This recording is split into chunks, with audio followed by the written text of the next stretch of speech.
Have a seat once you enter, please.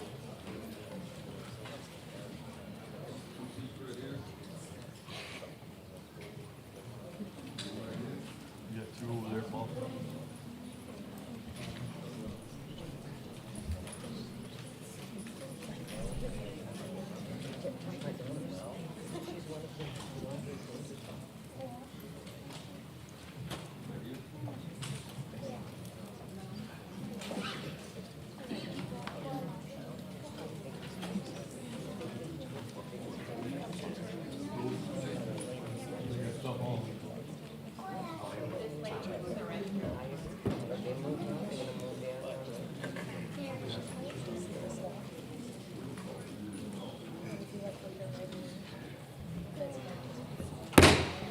Ladies and gentlemen, I'm going to call the meeting back to order. We're still waiting on some staff and board members. Please let me reiterate, I want to be as respectful and courteous as possible.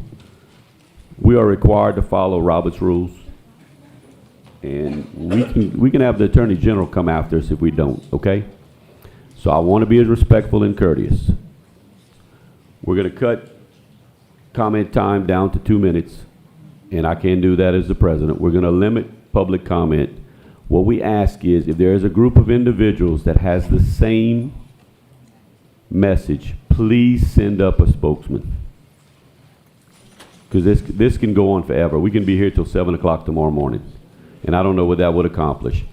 But please, when you sit in that chair and it's an agenda item, speak for. I am for this item for these reasons. I am against it for these reasons. Please don't go off on a tangent. Please don't go off. We allowed a lot of immersion conversation on the gifted, which I was not supposed to do. I allowed things I was not supposed to allow, but I realize it's a sensitive subject. It's a passionate subject for a lot of you. But please help me help you, please, okay? That's all I'm asking, because I have rights as the board president to shut things down at any point in time I want, and I don't want to do that. But if it comes to that, I will. Okay, so we're going to go ahead. The meeting's back up. We are on, I think we still have 7 left to go. So we're on 3.8. Ms. Trahan, you pull that. Thank you, Mr. President, and thank you for indulging the last group with all of the comments. So appreciate that.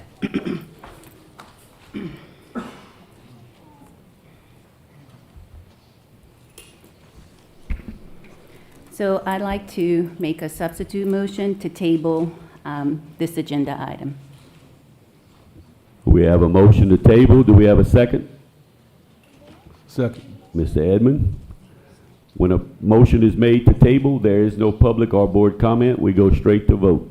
The vote is to table discussion and or action concerning the relocation of middle school French and Spanish immersion magnet academy from Paulboro Middle to Scott Middle. Madam Secretary, I'll call for the vote. The motion was made by Ms. Trahan. It was seconded by Mr. Edmond. Mr. Edmond.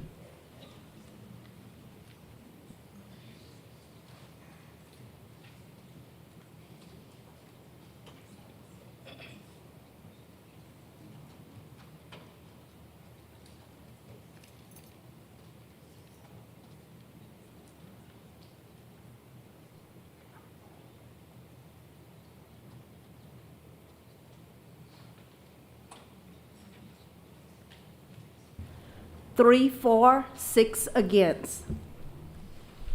The motion to table has failed. We will now go back to 3.8. Ms. Trahan, you pulled it. Do you have a motion?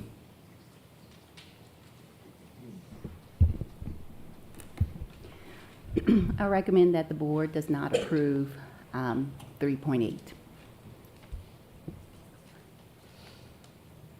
Do we have a second? A second. Ms. Trahan makes the motion. Mr. Edmond seconds it.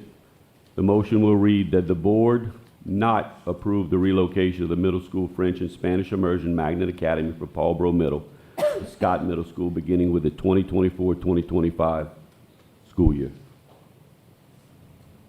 I would recommend that there be a substitute motion to the opposite, so you can hear the comment of both motions. Okay.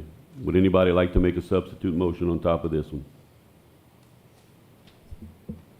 I'd like to make the substitute motion to, It would just be the recommended. okay, for the recommended action. Correct. Thank Do we you. have a second? I'll second. Seconded by Mr. Lejeune. The substitute motion is that the board approve the relocation of middle school French and Spanish immersion magnet academy for Paulboro Middle to Scott Middle School beginning with the 2024-2025 school year. How this works, ladies and gentlemen, the substitute motion comes up first. If it is passed, it's done. If this motion fails, you go back to the original. So you may come up and speak for or against, but I will call for public comment. You may come up two at a time. And like I said, if you're a big group, please send up a spokesman. Go ahead, young man. Good evening. I was trying to remind everybody, the board president is going to 2 minutes, 2 correct? minutes, yes. The clock does run down at from 3 When it minutes. gets to 1, she'll let us know. Correct. Thank you. You want to go first? Should I go on? Okay. I'm speaking on the agendas of 3.8. This time I'll be saying it in French. Okay. I can understand French. Go ahead. Ok. Je m'appelle Todd Alexander Jr. et je vais à l'école primaire Myrtle Place. Je suis en immersion française. Je vais aussi à l'école intermédiaire Paulboro pour des cadeaux une fois par semaine. Je vais aller chez Paulboro l'année prochaine afin de ne pas avoir à choisir entre l'immersion surdouée et l'immersion française. J'aime être dans le deux parce que je pense que connaître une deuxième langue est cool. Je serai en mesure de communiquer avec les gens de ma communauté. Être douillet me permet d'entrer mon apprentissage. Good. Okay. Ma arrière-grand-mère est diplômée de la classe de l'école secondaire Paulboro de 1962. C'est un honneur d'assister à son alma mater. En fermant cette école, nous allons vous effacer une partie de mon histoire familiale, mais vous me forcerez à quitter le programme d'immersion française. La capacité de parler français est quelque chose que je ne veux pas perdre, mais je ne peux pas sacrifier le défi de mon esprit. Pour rester dans le programme, des décisions comme celles-ci sont Time's up. injustes pour Sorry, moi. buddy, it timed out. It was only 2 minutes coming. Sorry. It's not even two. You did good. That was a good job. You did good. Sorry. Bien fait. And I heard you say something about grand-mère. That's how I learned how to speak French. My great-grandmother. Go ahead. My name is Kate Hanks. I'm going to simplify this in respect of the time. I ask that you keep the French immersion program at Paulboro. Today I realize that you're voting only to relocate these programs, but I am also under no illusion that the next move may be to rezone and close the school. It seems like the issues that we have at Paulboro are all things that can be rectified under the right leadership team and proper planning by the board, better investments into our schools, better PR campaigns for our magnet academies. Middle schools in Lafayette Parish are failing across the board because we have been notoriously ignored. Paulboro is not unique in the sense of being another ignored middle school, but it is unique in its ability to bring communities and cultures together with purpose.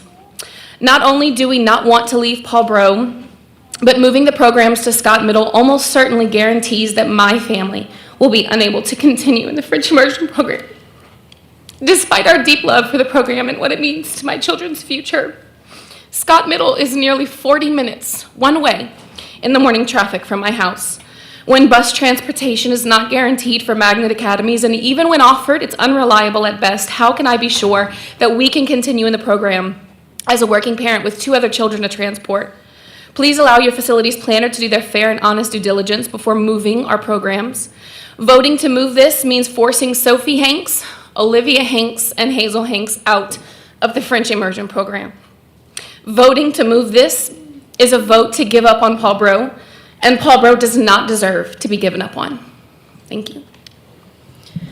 Thank you, ma'am. Go ahead. Good evening. My name is Peggy Feehan. I am the Executive Director of CODOFIL, the Council for the Development of French in Louisiana. I have a message from the French Consul of France, French Consul, a little nervous, excusez-moi.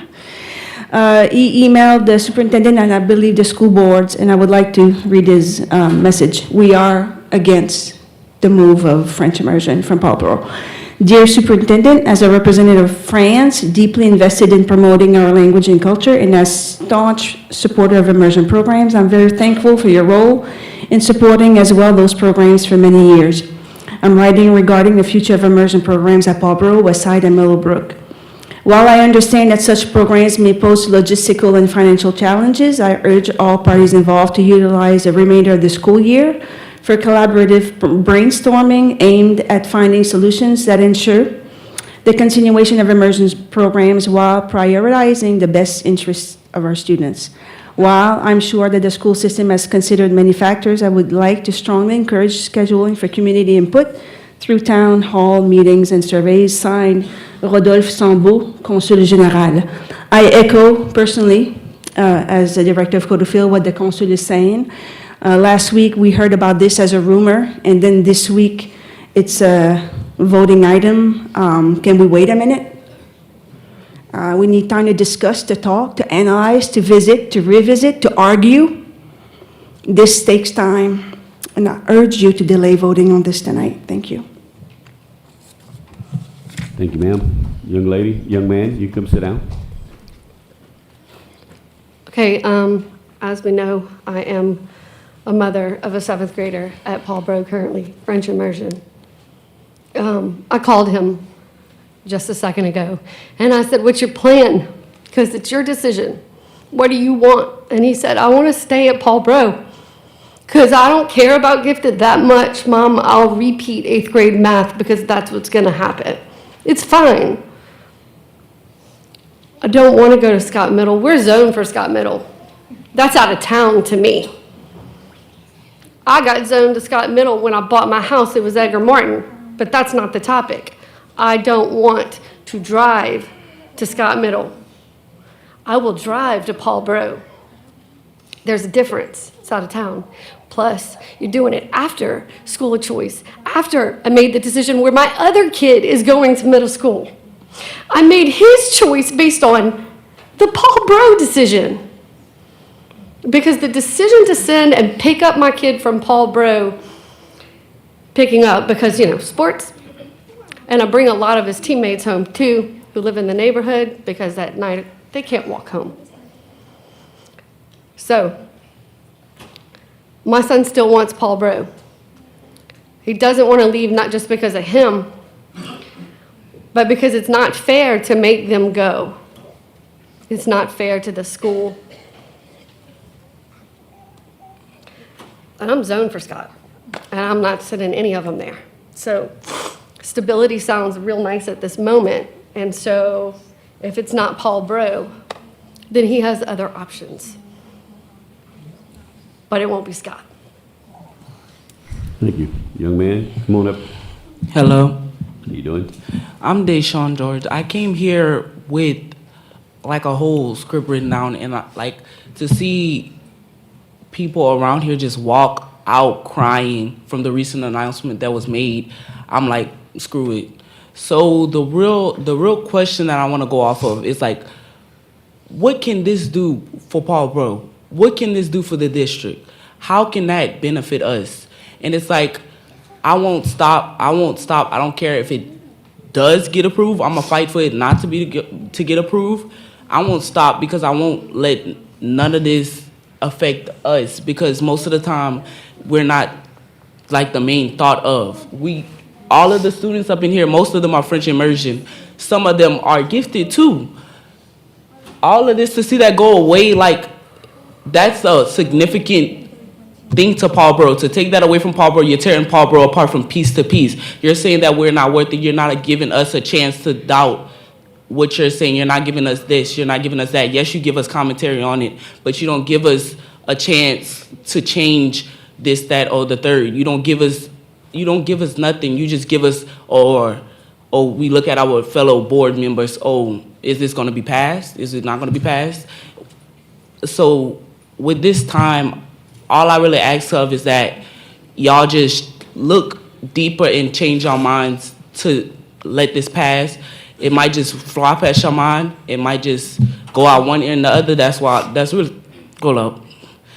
really why I'm saying this, to get it stuck into your head. I'm not just saying this like just because I want to come up in here and talk. Like, our school is great with these programs, and taking it away is just making us basic. It's just making us regular. We do not need that. Time's Thank you, up. young man. Thank That you. was the 2 minutes. Young lady, come on up. As soon as one chair opens up, you're welcome to walk up while the other person's speaking. Hello, my name is Arumi Rita. I am a 7th grader in the French immersion program at Paulboro Middle School. At first, when I came, I was very scared, but I soon learned that it's a very amazing school. For years, French immersion has helped and brought the education higher for students. If you were to take away that program, you would ultimately be taking away the school. Paulboro is a mixing pot of many different skills and talents. It is also a historic school, so you would be taking away a part of history. In the end, you taking away our program is just a sugar coat of wanting to shut down the school. Hopefully, you can understand if you vote for it to get removed. Hopefully, you can understand that your decision is horrible and that you need to fix it. Thank you. Thank you, young lady. Go ahead. Hello, my name is Lauren Walker, and I'm in the 6th grade at Paulboro Middle School. I live on the southeast side of Lafayette, and if you move the program to Scott Middle, my 2 brothers and myself will have no choice but to leave the French immersion program. Even though I have an address, a Lafayette address, Scott Middle is a 30-minute drive from my house, and families living in Broussard and Youngsville communities would have to drive even farther, some up to 40 minutes. And we all know that the bus system is unreliable. My brothers go to Myrtle Place Elementary, and today is the 7th out of 12 school days in a row that their bus is not running. I have a map that you gave us that shows that Scott Middle is not a centralized school, and you'll be cutting off a lot of the French immersion programs that are cutting off a lot of the people in French immersion, even though you're trying to increase the population in the schools.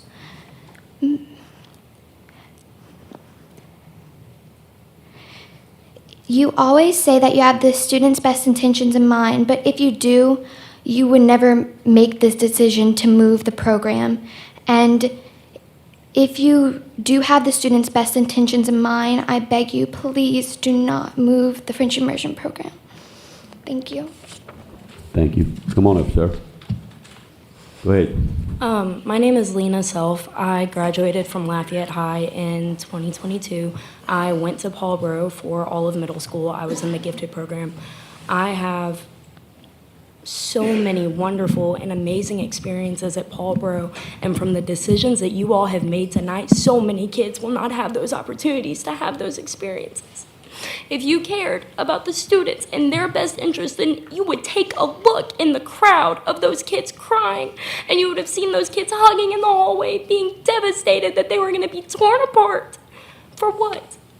I have yet to hear a reason why, other than beating around the bush. Tell us. Come up with something. There is no way that this was a split decision that y'all made in a week and now you're springing it up. This has been ruminating, and these people deserve a reason.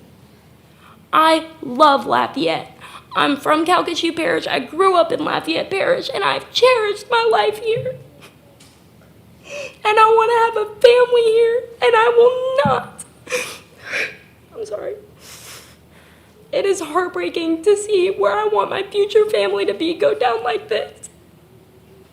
This is unacceptable and devastating decisions that you all have done to Paulboro. That is a beautiful part of history, and it goes far beyond my history there. And it has been so so altered with the decisions that have been made tonight, and it is infuriating that we have this opportunity for all of these people to come up and say the exact opposite of what has happened tonight. And the verdict still went the way it did. So I, as a citizen, am so incredibly disappointed.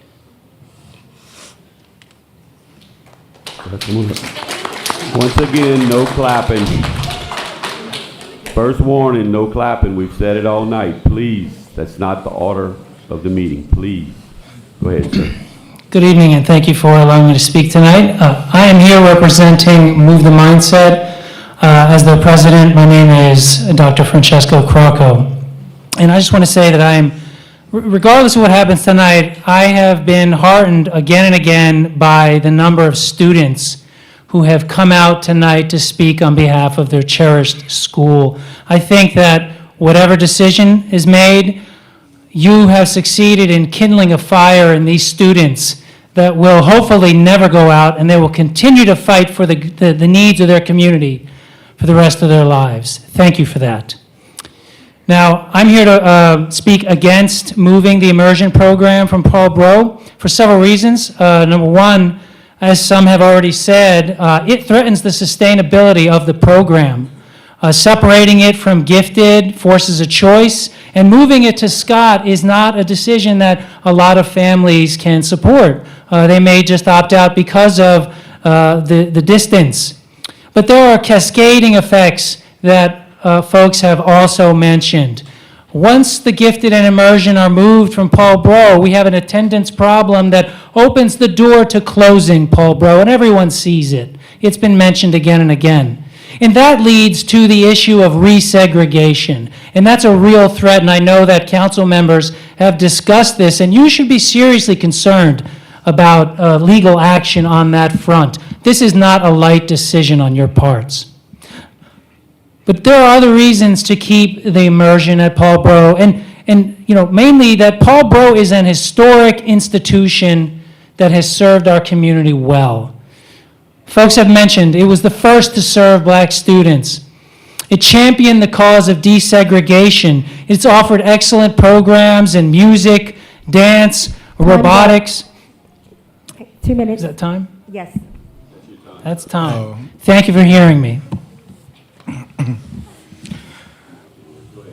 All right, y'all. How are we doing? My name is Alejandro Perez, also known as Mr. Perez. I'm a civics teacher at Livonia High School. I also have a master's in public policy from George Mason University. So in case you guys needed to speak towards accreditations or some sort. There are a couple things I did want to say. But first and foremost, I think it's important to recognize the youth in this room, right? The young kids who are coming out here and using their voice. I'm sure some of y'all have heard because I know some of y'all took pictures.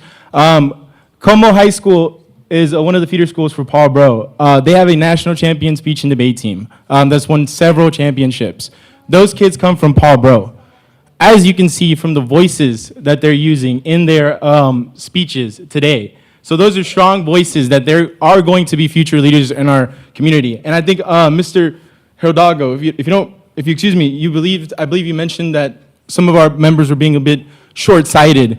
I think when Mr. Touchet referenced a 3-year time frame in which he's operating in, we have to also consider 10-year time frame, 20-year time frame. What are you telling these students today by telling them that you're taking away these programs that they love and enjoy? 10 years from now, those kids are not going to stay here.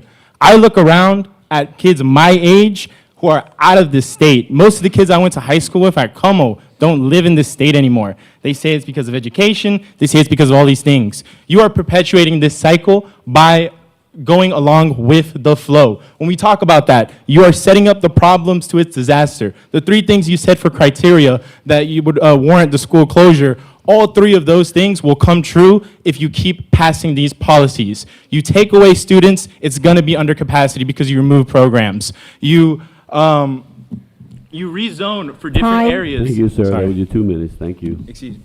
Thank you. I know you tried to talk fast. Come on up, young lady. Go ahead. Hello, my name is Mackenzie Fink. I go to Paul Bro, and Paul Bro has been helping me with my muscle issues ever since my first day there. I gotta say, the students and staff at Paul Bro are amazing. I have made plenty of friends and gotten along with the staff really well. And I have felt as if the whole school was a family. And I would hate to see that all fade away. This might be a small speech, but I hope it makes a big impact for our school. Thank you. Come on up, young lady. You can start speaking. Hello, I'm Maria Gashot, in case you don't know already. I have lost it. Now that we lost Gifted, French is like my only hope right now. Please look me in the eyes. Everyone in here, look me from wherever you can, and I will tell you this. You have already taken Gifted away from me, and French is all I have left. If this is gone too, I don't know what I will do. I'm gonna say it one more time. You can mess with the house cat, but you cannot mess with the tiger. Go ahead, young lady. My name is Ira Cormier, and I'm here to speak against moving French immersion from Paul Bro. I am a 6th grader in Gifted and French immersion, and I have had many opportunities being in band, Gifted, and French immersion, and now these opportunities are being limited due to the moving these programs. That is all I have to say, and thank you for your time. Thank you. Come on up, young. You can start. My name is Theo Fobb. I am in 6th grade at Paul Bro Middle School, and I have a brother who went to Myrtle Place, and he's happy, and he was hoping to go to Paul Bro next year. And well, not next year, but in a few years, he was hoping to go to Paul Bro and have a great time there. But if you close it, he's not going to have that chance, and I don't want him to have that. I don't want you guys to have to close that and him not to have this great experience. I love it at Paul Bro, and it's just, I love the school. And then the thing that angers me the most is how you're able, if you take away French and Gifted, there's going to be so little people at the school that you're able to close it without a vote. So you could just, it just doesn't seem any fair to anybody else. And all the kids who came up here were begging you to keep the school open. And even if the school gets closed, these people are going to keep fighting for you to try to keep it open. They're going to keep fighting and keep fighting, trying to reopen it. They're never going to stop. So I hope you take this into consideration. Thank you for my time. Thank you for my time. Thank you, young man. Come on up. You can start. Hello, my name is Jolie Onderpont. I love it at Paul Bro, but you're destroying the chance for my brother to be in Paul Bro in 2 years, and I don't want that to happen because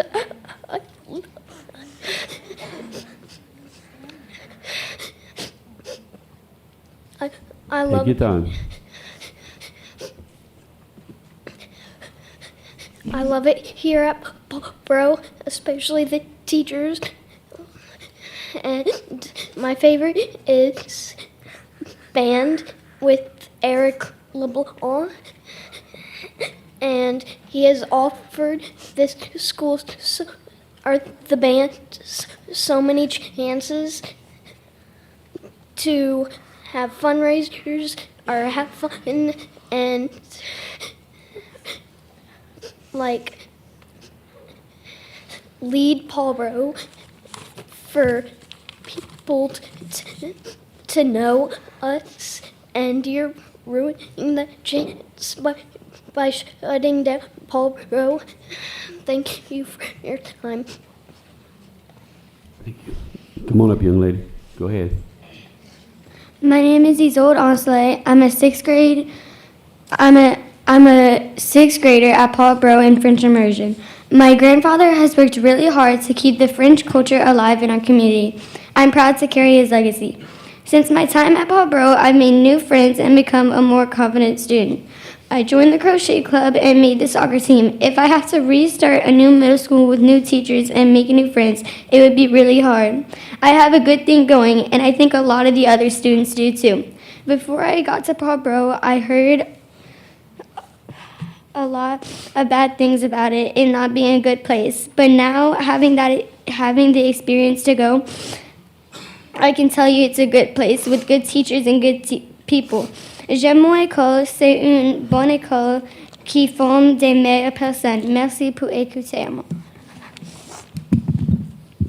Go ahead, young lady. Come on up, ma'am. Hi, my name is Bella Frederick. I'm speaking against moving the French immersion program because I think that it would be severely injuring the program, as all of these students have explained, as they've explained. I was a part of the French immersion program from K through 12. I went to Paul Bro. I loved it there. And now I'm at LSU studying French. It gave me opportunities I never could have had as a freshman. I'm doing research with the French department. I couldn't have done that if it weren't for French immersion, especially as a freshman.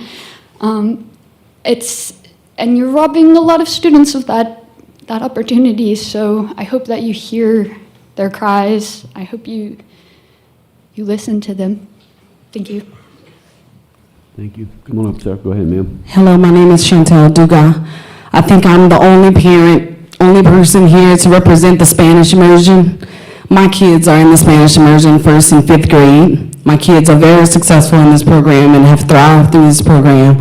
I did send a letter to each and every one of you. I've only received one response, which was from Amy, and then I received a response from Mr. Touchet saying thanks for my letter. Of course, some of the other parents have already mentioned about distance. Distance for me is I'm zoned for Paul Bro, and the immersion is at Paul Bro. And basically, if the school is moved to Scott, I'll be in a desert. I'll be in a school desert. I'm in a food desert currently. I'll be in a school desert too, because the second closest school to me is David Thibodeau, and those applications are closed. So I'm out of options as far as where I send my kids, besides Scott Middle. I just hope you all can consider keeping it at Paul Bro, because it's very difficult. I'm a working parent. Me and my husband, we're success stories of the public school system, so we believe in public education. It probably wouldn't have been my first thought to put my child at Alice Boucher, but there's been nothing but great things that's come from Alice Boucher for me. They've even let me initiate my own idea as doing a camp out literacy. I'm not sure if you guys heard about it, but it was great turnout. There's some great teachers there. The immersion teachers are pivotal for these kids being successful. My son has scored mastery on LEAP. My daughter hasn't had the opportunity to take it yet, but I don't doubt that she'll be mastery as well. But I unfortunately believe that if it's moved, she'll have a hard time getting through the program fully, because it'll be a detriment to the program. And it's unfortunate for these teachers, because they'll probably lose their jobs too. Time. Thank you, ma'am. Thank you. Go ahead, sir. Come on up, young lady. Hi, my name is Spencer Leger. I am a proud past graduate of Paul Bro Middle. I am imploring you to not relocate any of the programs. I know that we already have a vote, but I stand firm in my belief that these programs are integral to the education system that we have. I graduated at Paul Bro Middle. I graduated also in French immersion and gifted programs. I also went through Lafayette High. I'm now abroad pursuing my PhD. I'm in the final stages of that, and I want to tell you this because the amount of opportunities that were given to me that I had access to is all thanks to what I had at Paul Bro Middle. I was able to get scholarships. I was able to study abroad. These are the easy things that we can think about, but it's not just that. It's the love of learning. It's the love of language, of learning more languages, of being able to connect with your culture, and that's something that I don't think that we put enough emphasis on. Without these programs, we do not have a way to connect our young students with our culture. And I see that my time is running out, so I'll just leave you with this. I would like to ask every single member of the board to please, I implore you, take a quick step back, reflect on what this would mean, and just realize the power that your vote has, right? Your vote is not just the future of these programs in Lafayette, but it's the future of the students that are in these programs for years to come. Time.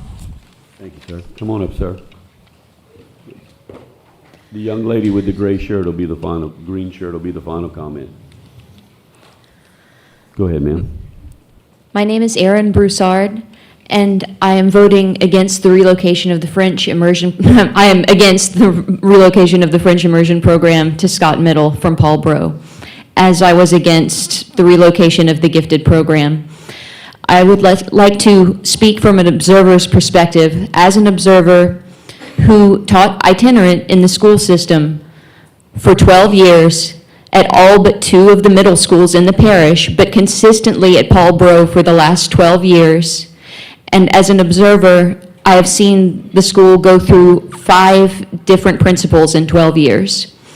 And with that fluctuation came, as it would, the fluctuation of how the school was running. And I never saw it go down in flames. I saw it thrive through challenging situations, and it was because of the efforts of everyone involved, because they were so passionately in love with what was offered at the school. At one point during the 12 years, Paul Bro had maintained A status after having consistent leadership, and that is something that was very, very difficult for the school to achieve, yet it achieved it. And if the resources were not removed from Paul Bro, but put into it to maintain leadership that could handle what all is available at the school, which is beautiful, and not available anywhere else in one place, it would be awesome. And I think Paul Bro could be an A school again, but it would involve not dividing it. How much time do I have left? No. It's a jewel. I challenge you to use your innovation, your creativity, your intelligence, and seek other answers to the problems you're having rather than dividing the school. Thank you. Okay, we've had other individuals stand up. The lady coming right here in the green shirt will be the final public comment. Thank you. Go ahead, sir. Good evening. My name is Jean-Luc Biado. I got 2 kids in the immersion program. I'm also a teacher at Lafayette High School. And I oppose this. I oppose moving the gifted as well, but I know we're speaking about French immersion right now. I'm pretty much devastated for my son. The band is something that he's really drawn to. And I told myself I wouldn't get emotional, but I'm an emotional guy. And I'm pretty upset about this. I've been working for this system for 20 years. I've seen a lot of changes. I've seen a lot of good stuff. I've seen a lot of bad stuff. And this is a bad thing. And it hurts me because it hurts my son.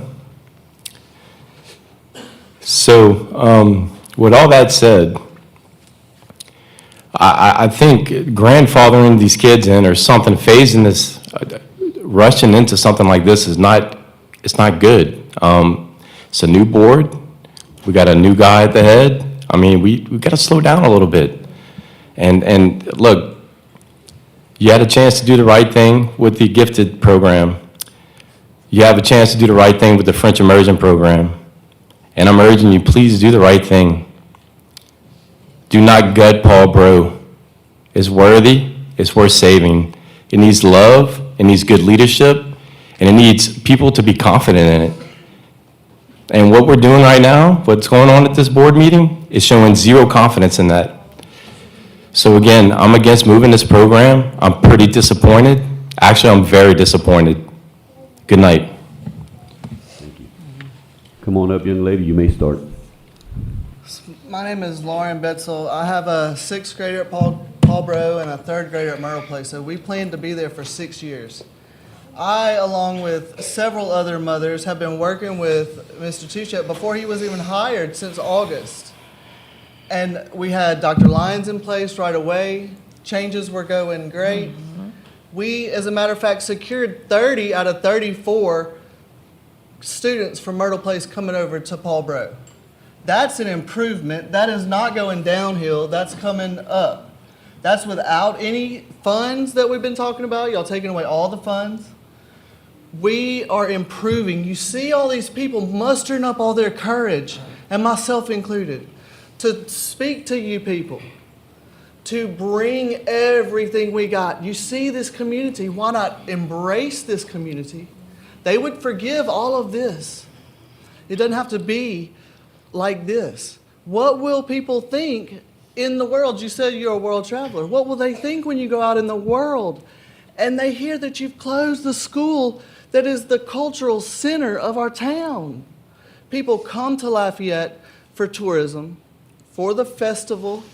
They want to see the children that are thriving from the north side of town. That's where our culture in Lafayette is. You're going to mess up the whole tourism situation right before festival. You're going to mess up the economy. There's not enough road in Scott to get us all to Scott Middle. There's just not. There's no easy way over there. You put 400 more cars on the road, that is a mess. Please, we implore you to listen to this planner that you've thought to hire. That's a great idea. Don't break everybody else's hearts. Your children's hearts will be broken too. They're going to know who the good guys and who the bad guys are at the end of this. Time. No more broken hearts. Time. Hi, my name is Sonia Fink, and I want to say good evening to our representatives of Lafayette Parish School Board. Who are you guys representing right now? Not our students. My daughter is a 7th grader at Paul Bro Middle School. She has been in the French immersion program since she has been in kindergarten. She's excelled educationally. I mean, some of her past teachers are in the audience right now. And, you know, Paul Bro and what it means to our family and my daughter is, this is a family. It's about unifying multicultural children that half these kids, I mean, in that district, don't have the opportunity to get all together, you know, and be unified. There's always something dividing them, whether it's football, whatever. This is like community. And when one person falls, guess what? My daughter's falling off the stairs, off the bleachers. Guess what? They help pick her up. We can do this for our school and help pick up Paul Bro in the French immersion program and become one of the leading schools in the district. So just remember that when you vote, that you are representing our children, not just the money. Thank you. Thank you very much. That'll end public comment. I'll go to my left for any board member comment. I'll go to my right, Mr. Hidalgo. Okay. I heard one of the testimonies tonight. I heard someone say that we need to realize the power that our vote has. I may be a little naive. I don't, and this is not to demean his comment. I agree with his comment, and I respect his comment very much so. However, I want to propose it a little different. I don't consider my vote to have power. I consider my vote to have responsibility. And I only say that because my next comments, or I'm probably going to regret saying them because I'm pretty sure that it's going to do what maybe some other board members have already alluded to. It's going to cause some serious media attention, but this is unfortunately the beginning of many struggles that we have been forced into, Lafayette Parish, forced into. With all that said, I am going to remain committed to my fellow board members, Mrs. Trahan and Mr. Edmonds' motion on this program. But please, not just the folks here tonight, nobody's watching anymore except for the folks who are directly involved, but for the record, this is the beginning of some major challenges that we're facing. Mr. Badgerow? Mr. Touchet, what is the percentage of French immersion students moving from elementary school to middle school that we are losing right now? What's the percentage? So again, looking at trends for the 21-22 school year, you lost 44% of the students. You know, kids go through K to 5, and then 44% of those students did not continue. 22-23 was 37%, and 23-24, 57% of the students did not continue in the immersion program. They did not continue in the immersion program. When you're in, you have to stay in. After 5th grade, 57% did not continue. And Mr. Touchet, do we have a wait list for immersion introduction in elementary school right now? Ms. Gardner? Currently, Myrtle is full at this time. We enter immersion in kindergarten and 1st grade. There are some openings at Evangeline, and there are some openings at Prairie in kindergarten. Okay, so we do have some wait lists. My question, and I guess this is just a question out loud, is if we're having people wait for elementary school access, why are we losing 53%, like you said, or 50% in middle school? And that poses a very serious question for me. I don't take changes to French language and French immersion very easily. And it's personal. I never got the French institutional language training we got in school. I didn't get that. My grandfather spoke French. My dad spoke French. My dad got the French beat out of him in school. So I don't take it very lightly whenever we talk about making changes to a French immersion program. I want to see more French speakers.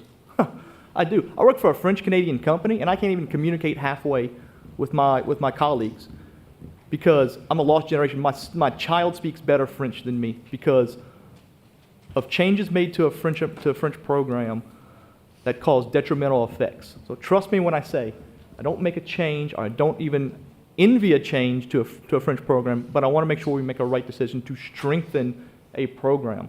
I've had numerous calls from my constituents regarding gifted and French immersion, and they want to see both programs flourish. And I can tell you I have overwhelming support from my constituents, and I have some that said not to move it, but overwhelmingly my district has said that we need to make sure that we strengthen those programs by moving them. And what I struggle with is the question of, then what becomes of Paulboro Middle? And I'll tell you this, the issue that keeps coming up for me is that and correct me if I'm wrong, we have gone through 5 principals in 8 years, Mr. Touchet? In 12 years. Yeah. We have some unique populations that go to Paulboro Middle School. We have a French population, we have a gifted population, and we have the zone students. I'm sorry, Spanish students too. I meant language immersion, sorry. We have language students and Spanish students. The challenge becomes, and the challenge that has been brought multiple times, is trying to get someone in the administration, the principal there, who can make sure that the needs of all 3 of those student sections those 3 student segments has been difficult to say the least. And there's been a lot of turnover. And that was the feedback I've gotten from previous principals. And if you ask me if Paulboro Middle is an important school that we have to keep in our community, the zone students have to be prioritized for me. And it's a hard decision to make. And you can talk to people I've talked to in the community, especially in my district, about French immersion, and it has been a back and forth, what is the best solution here? So I just want to let everyone know that the decisions made tonight across the board here are not easy decisions. And there's a lot of comment and questions, and you can ask Mr. Touchet, I've called him multiple times asking for data about what would be the best move for French immersion. And I hope we make the best decision tonight. That's all I got to say. Thank you, Mr. Badger. Any other comment? Ms. Strahan? So the first thing I think about is we've not truly surveyed to see exactly why the elementary students then don't go to the middle school. Could it be transportation issues? Maybe the satellite stops are just not conducive or so far away, so parents can't get there. But we haven't done any type of internal analysis on that or surveying parents. And then I think about, well, what's the national average for middle schools? So this is actually directed to you, Superintendent Touchet. So what's the national average of students kind of like exiting from elementary to middle? Is it such that we're so behind? But then I go back to, have we done any internal surveys or exit interviews for parents so that we know exactly what the answers are? We're making decisions about moving programs and we don't truly have all the answers, but we're making decisions impactful for future generations' decisions on this. And then I also think about a dynamic principal. We heard about the ACE program earlier, and we're going to have 2 dynamic principals going into those schools. And we've had dynamic principals because we heard Miss Johnny Marks earlier talk about when she was a former administrator there, how the school flourished. So the question for me becomes, why haven't we looked at and see that dynamic principal? So if we're looking at the elementary schools that some of our students would be feeding into the middle school, so if we're looking at Baranco and Falk ACE program that's feeding into Paulboro, so let's have rock star administrators across the board. So there are lots of things that I think about in that regard, but we haven't had a workshop as a board to even have the conversation. And when this question may be for you, Ms. Gardner, regarding the one-day pullout, how does that affect any type of credit hours students receive when it's just kind of like a one-day pullout? It doesn't impact any credit hours because they're still receiving services and academics. They are allowed to make up their work. It's not excused. I mean, it's all excused and all of those things.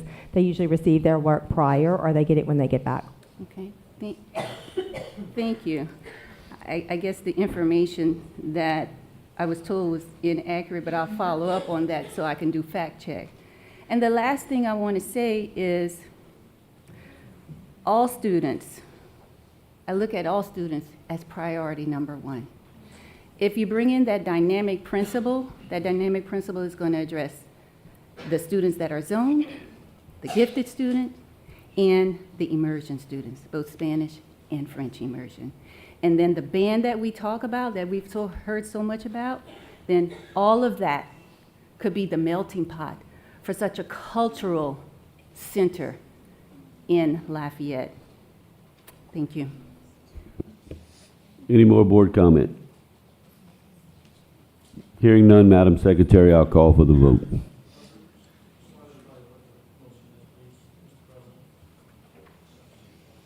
It's a substitute motion. Well, it's not in front of me right now because I've got the vote in front of me. Would you like me to read it, sir, or do they have it? I can read it if you want. I got it. That the board approves the transfer of elementary full-time academic gifted program at Middlebrook Elementary to the full-time academic gifted program. Nope, wrong one. Wrong. I was already getting ready for. That the board approve the relocation of the middle school French and Spanish immersion magnet academy for Paulboro Middle to Scott Middle beginning with the 2024-2025 school year. That is the motion. And if this substitute motion passes, the original motion dies.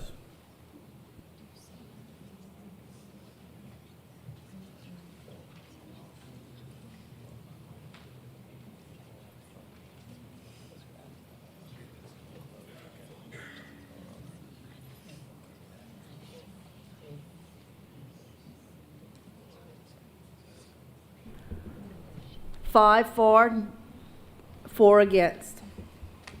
Substitute motion carries. We'll move on to the next item, which was 3.10.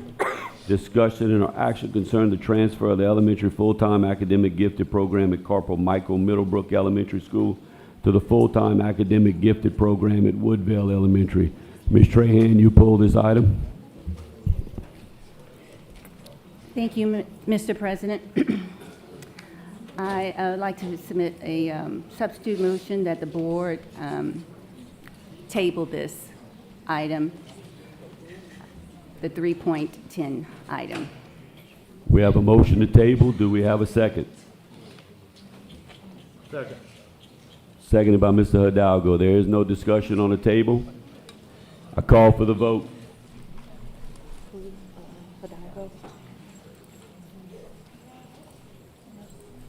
This is sad. We're on the wrong side of history. And I hope every kid here today decides to run for office when you turn 18 and vote them out.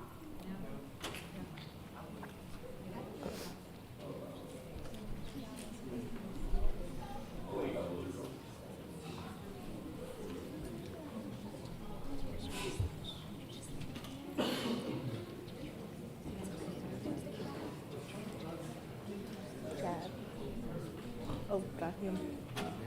Miss Mason. Yeah, the motion is to table. If you vote yes, we table it. If you vote no, we don't.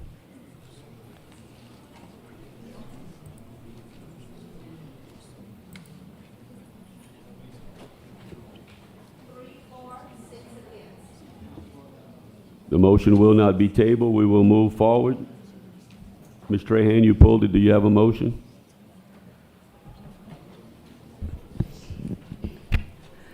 My motion is that the board not approve 3.10. Do we have a second? Second. Have a second from Mr. Edmond that the board not approve the transfer of elementary full-time academic gifted program at Middlebrook Elementary to the full-time academic gifted program at Woodville beginning in the 2024-2025. Can I make a substitute motion, please? Yes, you may. Substitute motion is that the board approves the transfer of the elementary full-time academic gifted program at Middlebrook Elementary to the full-time, sorry, am I doing the right thing? Yeah, Okay, read the sorry. right one. Full-time academic gifted program at Woodville Elementary beginning the 2024-25 school year. Do I have a second? I second it. It's seconded by Mr. Lejeune. Okay, ladies and gentlemen, we have a substitute motion that we approve the transfer from Middlebrook to Woodville. We'll open with public comment. We'll remain at 2 minutes.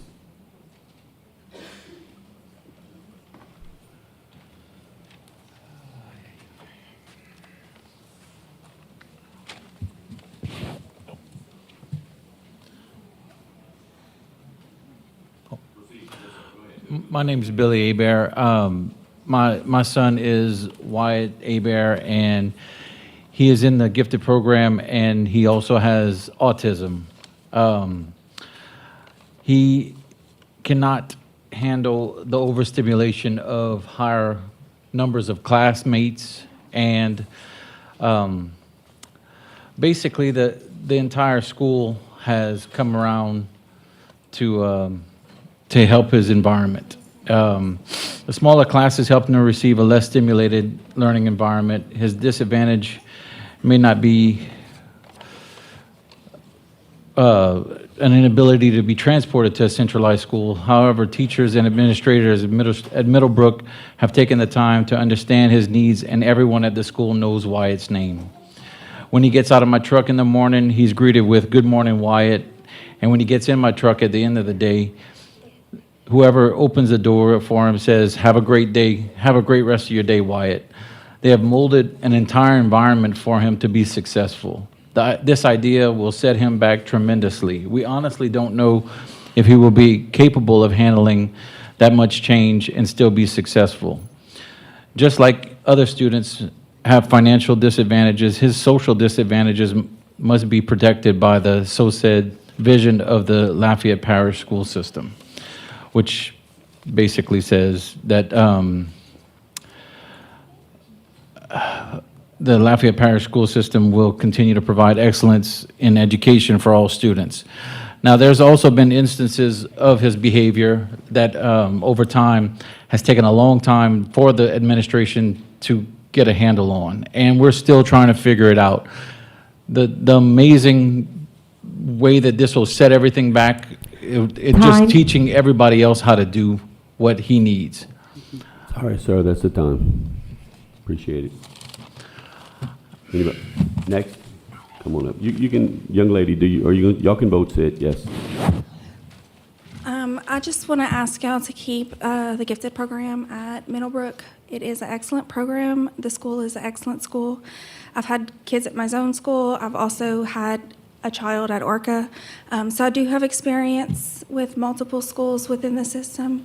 And Middlebrook has been an amazing school. Their staff is amazing. It's been the best experience of the schools we've had in the parish. And I think you would be doing a disservice to move the program. Thank you, ma'am. Go ahead, young lady. Hello, my name is Sarah Fontenot, and I am against moving the Corporal Middlebrook gifted program. Woodville is an amazing school as well. My son is in the gifted program at Middlebrook and has been for several years. And I just want to echo on the other people who spoke. I think the major thing that is successful with the gifted program is the smaller students, the number of students. And as he previously spoke, some children do have other things going on and they need that smaller, confined kind of space or not so much stimulation. And I feel like at this young age, they really do need that separation. And they also do so many different other projects that are making them just even more enriched in already their gifted and talented area. And if they have larger number of students in each class, I don't think that they can specialize in those enrichment programs as much. Thank you. Thank you. I'll allow it, sir. I apologize. I know that there's not a lot of people here today, but the same reason that we took the classes away from Paul Bro is the same reason why we need to keep the resources at Middlebrook. That's the exact same thing that y'all voted on to get rid of at Paul Bro is the exact same reason why it needs to stay at Middlebrook. Thank you. Any board comment?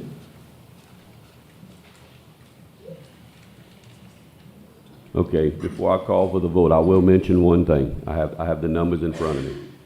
59 students at Middlebrook, 114 at Woodville. In first grade, you have 9 at Middlebrook, 7 at Woodville, but it brings it down to 16. So you'd actually have a smaller class ratio at Woodville. In second grade, you have 10 at Middlebrook. You have 20 at Woodville, which is 30. It'll go from 10 to 15. Woodville will go from 20 to 15. So you almost have, 59 and 114. You'll have 173 students. Instead of having 13 teachers, you'll have 9. It's significant.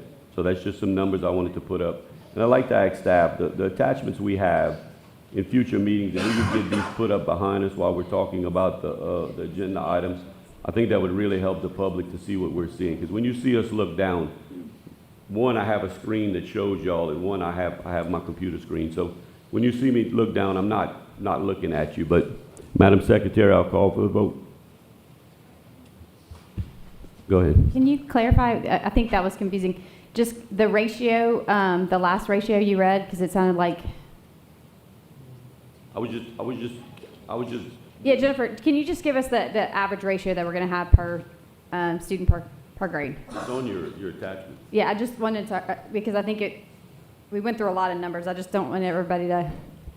Yes, ma'am. So currently, by combining both campuses, in first grade, you would have, this would have been this year, if the campuses had been combined this year, you would have had 16 students in one class in first grade. You would have had 15 in second grade per class.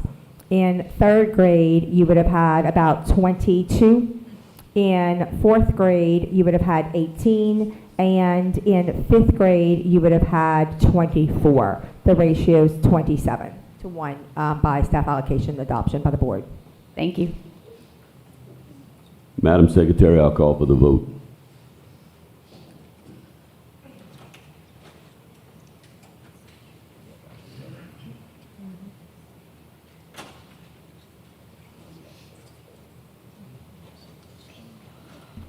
Seven for, 2 against. Motion carries. Next item is 3.11, discussion on action concerning the discontinuation of the Mandarin Chinese Immersion Magnet Academy program at Corporal Michael Middlebrook Elementary School for all grades, kindergarten through 5th grade, beginning in the 2024-2025 school year. Ms. Trahan, you pulled that one also? Yes, thank you, Mr. President. I'd like to submit a substitute motion that the board table agenda item 3.11. Do I have a second? Second. Second by Mr. Edmond. We do not discuss tabled motions. The motion is to table this item. I'll call for the vote.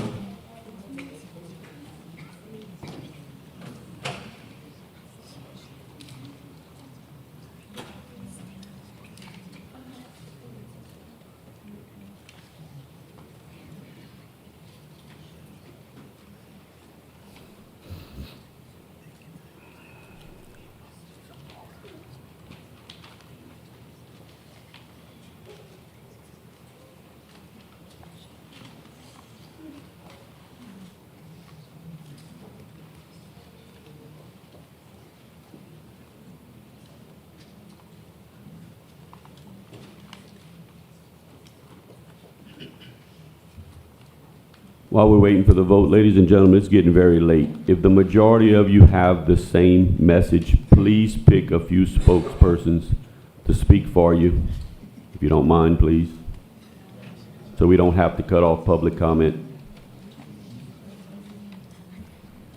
4 for, 5 against. The motion is not tabled. Ms. Trahan, do you have a motion? Thank you, Mr. President. My motion is that the board not approve item 3.11. We have a motion to not approve. Do we have a second? Second. Second by Mr. Edmond, that the board not approve the discontinuation of the Mandarin Chinese Immersion Magnet Academy program at Corporal Michael Middlebrook Elementary School for all grades, kindergarten to 5th grade, beginning in the 2024-2025 school year. Can I make a substitute motion, please? Yes, you may. A motion that the board approves the transfer of the elementary full-time academic gifted program at Middlebrook Elementary to the full-time academic, sorry, I'm reading the wrong one now. Sorry, I apologize. Now we're on 3.11, sorry. 3.11. My substitute motion is that the board approves the discontinuation of Mandarin Chinese Immersion Magnet Academy program at Corporal Michael Middlebrook Elementary School for all grades, kindergarten through 5th grade, beginning in the 2024-2025 school year. I have a second? Second it. Mr. Lejeune. We have a motion, a substitute motion made by Ms. Mason, seconded by Mr. Lejeune, that the board approves the discontinuation of the program. I will ask for public comment. You have 2 minutes. You can come up 2 at a time. Mr. Corbo, can you please open the agenda item fully so you can see the public content, or switch to my laptop, please? And would it be possible for a member of staff to please get me a bottle of water, please? My name is Maxwell Hardy. I am a 3rd grader in Chinese immersion, the Chinese immersion program at Middlebrook. I want you to know that my whole class is against closing our program. I love my classes and teachers, and Chinese immersion has made me love learning. Please give us a good chance.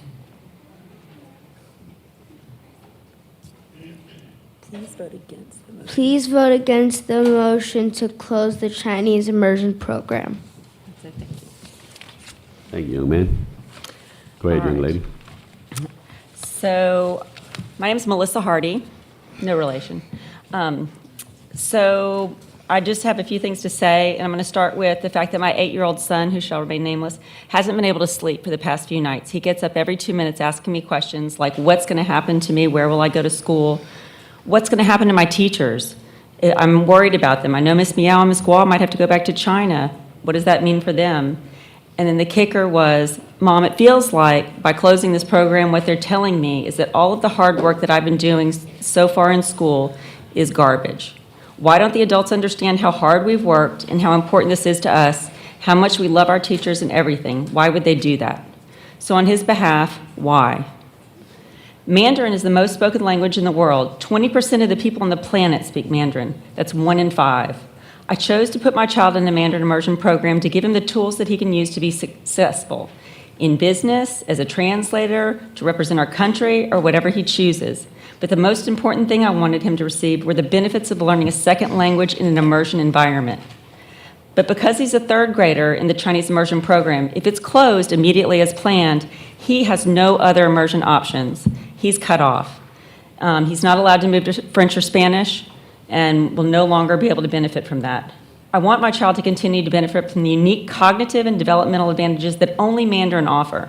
Studies have shown that learning Mandarin improves memory functioning, increased creativity, problem solving, and it increases empathy, which is something we could all use a little more of. Mandarin is a non-phonetic language. You don't learn letters that are rearranged. Instead, it requires expansive visual and auditory skills that develop different areas of the brain. For example, English speakers use only the left part of their temporal lobe to speak. Mandarin speakers use both sides. There are further advantages that only Mandarin offers. There was a reason this program was started, and our children perform well. This is not a failure. This is not a fail. I still had another minute on there. That's your time. It's only 2 minutes. We're Only down to 2 minutes, ma'am. I want to say that the failure of this program is that it was never promoted. We have been cut out as parents. We've offered as a community. We've all come together 2 minutes, to. ma'am. We're here to raise money to show up to offer. You got it? You got it. Thank you. Got it. All right. 2 minutes, or I will shut down Please Good change that public to 2 comment. minutes. I'm Please serious. change that Okay, to well, 2 my minutes. time has started and I haven't started talking. The clock is. 2 Can we minutes. reset? It's starting at 3, it'll end at 1. That's fine. Thank you. Good evening. My name is Lauren Newkirk. I'm the president of MIA, which is the Mandarin Immersion Ambassadors of Acadiana, and I am Matthew Shaw's mother. He's a 3rd grader. I was supposed to come in and talk to you about how Mandarin is the 2nd most spoken language in the world and how the children in the Mandarin Immersion program achieved high leap scores for 3rd and 5th grade last year. Their averages were math mastery or above 87%, social studies mastery or above 63%, science mastery or above 87%. These scores show that the teachers in the program work hard along with the students. However, the administration knows all of this and still wants to discontinue the program. I have been a resident of Lafayette since my employer relocated me here from Detroit, Michigan, when Matthew was just 11 months old. As a parent, I have always been concerned about the quality of education in Louisiana and had requested my employers move me before my child was of school age. Oh God, I'm getting here. Okay. I was delighted to find the Mandarin Immersion program in close proximity to my residence. Enrolling my son in the program was a calculated decision that allowed him to learn the 2nd most spoken language worldwide. This recent announcement of the discontinuation of the program due to low enrollment and cost savings has left me heartbroken, while the program enrollment has been consistent and remained stagnant, which is why I and other parents have expressed our desire to the school board and administration to partner with us, the parents, in our nonprofit, the Mandarin Immersion Ambassadors, MIA, for a pathway forward. Therefore, I ask you to consider the following questions. Why does Louisiana rate 46 in education compared to other states? Why are parents opting for charter schools in Lafayette? What are the potential justifications for discontinuing this program? Thank you. Come on up. You can come up too. You can come up. Oh, okay, you're gonna sit with this line. You can go ahead. Say my name is Lucas. No, you say that. This is Lucas. No, you just. Take a deep breath, big guy. You're good. You all are getting a copy of what he has. Hey, make sure you're in the mic. Yeah. There you go.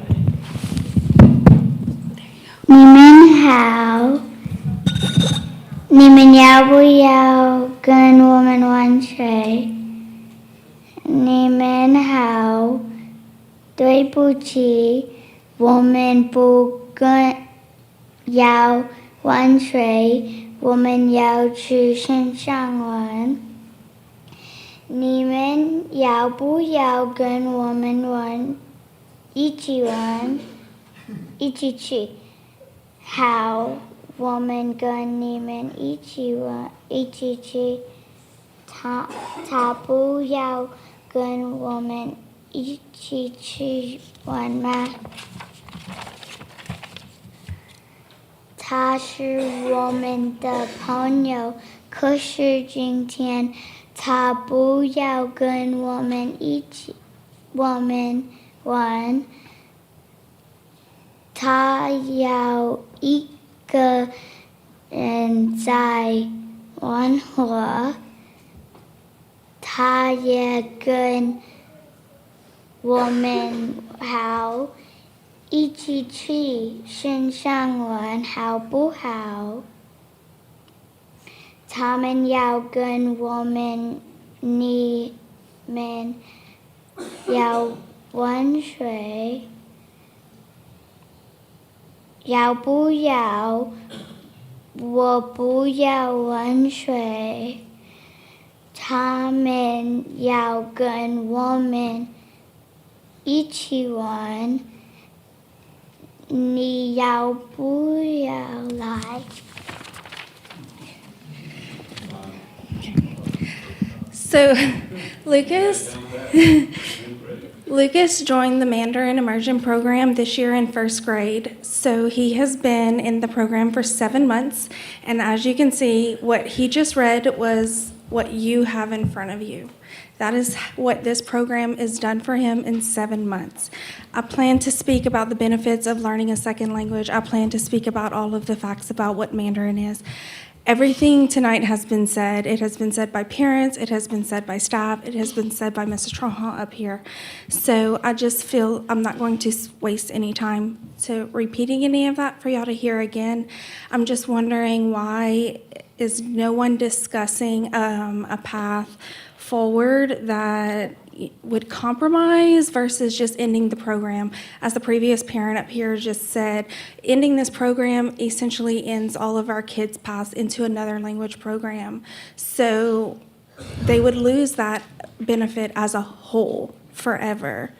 We're not asking for a specific place. We're asking to keep this program because of the benefits that the data shows that it provides. Y'all can keep the story. Go ahead.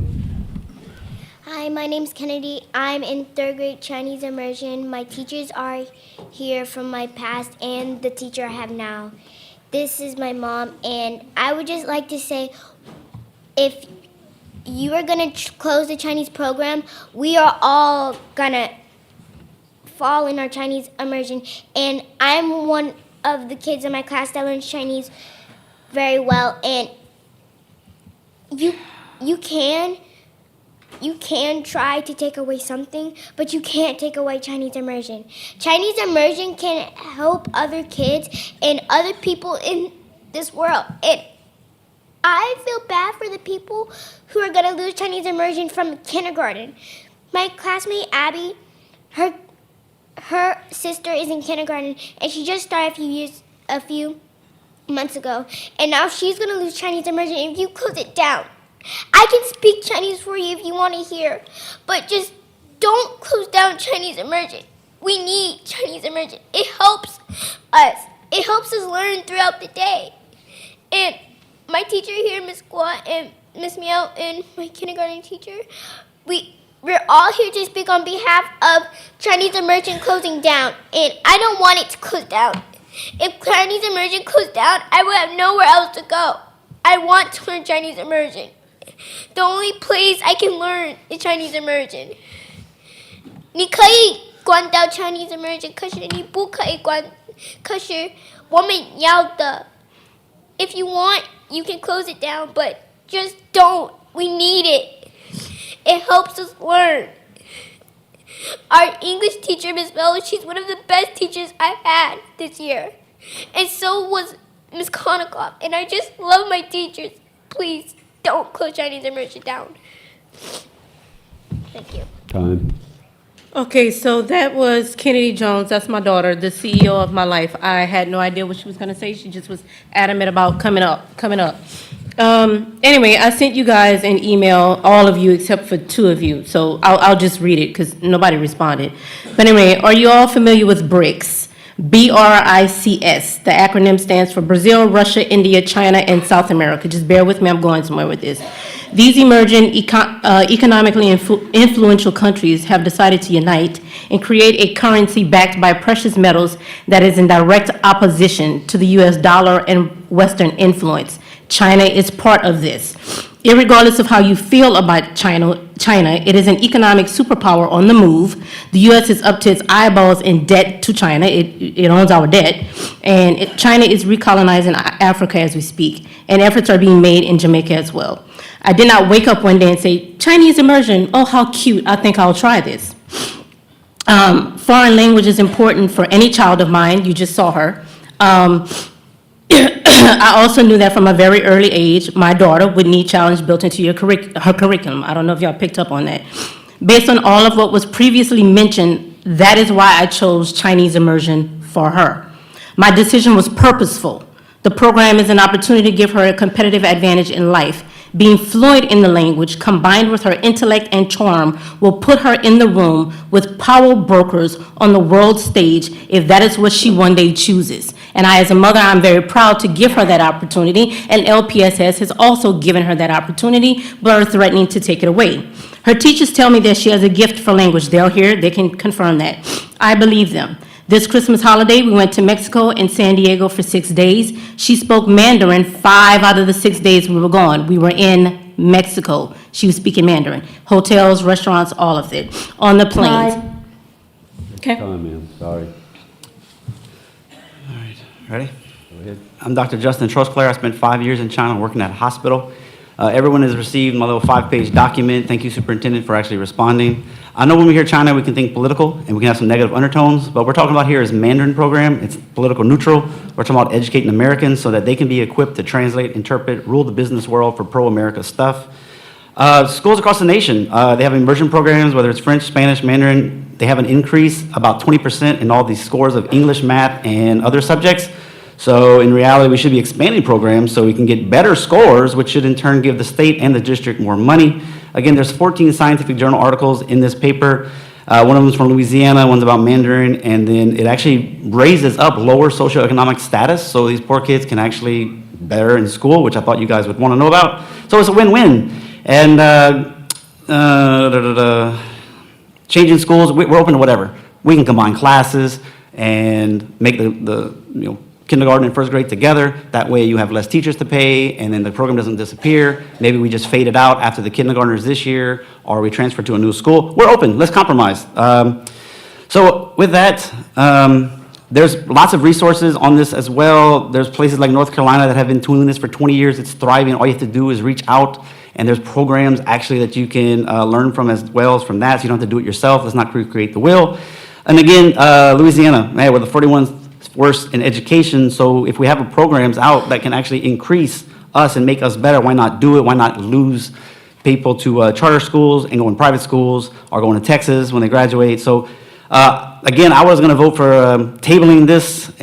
Paul Bro took up all the time. It's been 4 hours. Y'all are exhausted, so I don't even know if we're going to get a fair shake, but I hope we do. And what's the rush? Another week or month or whatever y'all guys meet. So let's keep the talent in Louisiana and keep this program.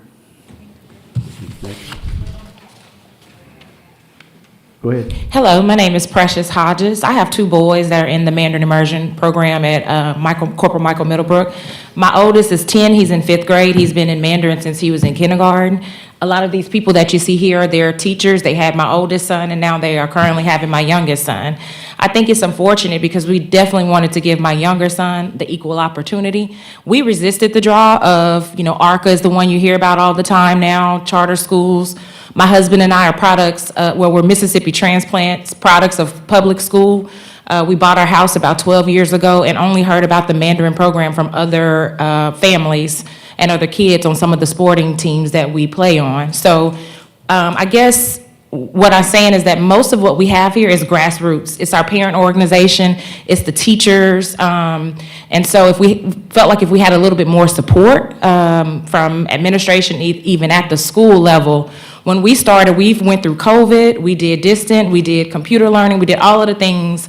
And the cohort that my son is in have all stayed together and have continued through the program. There's multiple families with additional siblings that are coming up in the program. I'm echoing what the person just spoke of ahead of me, that can we take some time or maybe let the current kids finish and then make a decision. It's so abrupt, and as they said, if you have a kid, my son is going to second grade, my youngest son, he won't be able to do any other immersion program, so we'll essentially lose that. I think another concern, I haven't heard a lot of people mention this, is that what about these current teachers? Not just the Chinese teachers who may have to go back, but also the ELA teachers. One of the teachers, she was here for a while, she left. She's been there 14 years, and she's saying that her status would be that she would be displaced as a teacher and not know where she would be instead of being at the school that she's been, almost the entirety of her career. Thank you for your time. Go ahead, sir. My name is Chen Chen Fang, and I'm here to against the discontinuation of the Mandarin immersion program at Middlebrook because I have 2 children in a program. As a multilingual speaker myself, I have firsthand experience how language skills affected me and shaped me into the person that I've become today. I was able to study abroad in America, come here because I learned English since I was kindergarten. And I was able to stay here and landed my very first job after I graduated as an engineer because I was sponsored to stay here because I know I speak Mandarin. So since when my first child was born, I was determined that I want to raise him as a bilingual. So, but teaching him at school, at home, wasn't very effective. I'll speak to him in Chinese, Mandarin, but he will respond me back in English. So when I know about the Mandarin program in Corporal Michael Middlebrook, I was thrilled because that's a perfect solution for me. And 2 months into the program, he knows how to speak Mandarin without me enforcing it at home. So I'm really excited about that program, and then I have first grade now and also in the program, and I have no doubt that he will excel like his brother, but until the press letter that we received last week, I'm not sure how we're going to keep him speak Mandarin to us at home. So I'm here to asking you guys to not. I'm sorry. Thank you. Okay, we're going to ask after this gentleman 4 or 5 more, and we're going to cut off public comment because it seems like, everybody's going to have the same message. We can. The only message is to not close it. Speed it up. Let's go. We've asked that you find some spokesman to speak for you. We're not going to stay here till midnight. So, let's go. Okay. My name is Wes Steele. Have a second grader in the program. I hope you can understand all of our frustration here tonight. It honestly feels like no one is listening tonight. That may not be the case, but that is how it feels. My second grader no longer will have a choice if you cancel this program. He will be abandoned, essentially, and not be able to continue in any immersion program. My kindergartner, or my soon-to-be kindergartner, was enrolled in the program and accepted. I cannot fathom or understand how this decision is being made to cancel this program while you were still enrolling students. That just is unconscionable to me. I cannot understand how the district can collectively be doing that because you have now taken away my choice for my soon-to-be kindergartner. I need an answer on that. I think we all need answers on that. Obviously, probably not going to get that tonight. But I think we deserve an answer to that question. If the program is canceled, I sure hope that we can come to a compromise. And at a minimum, it just seems like for the cost, we could just phase out the program at a minimum so that my second grader at least is not abandoned and he can continue his pathway that he started.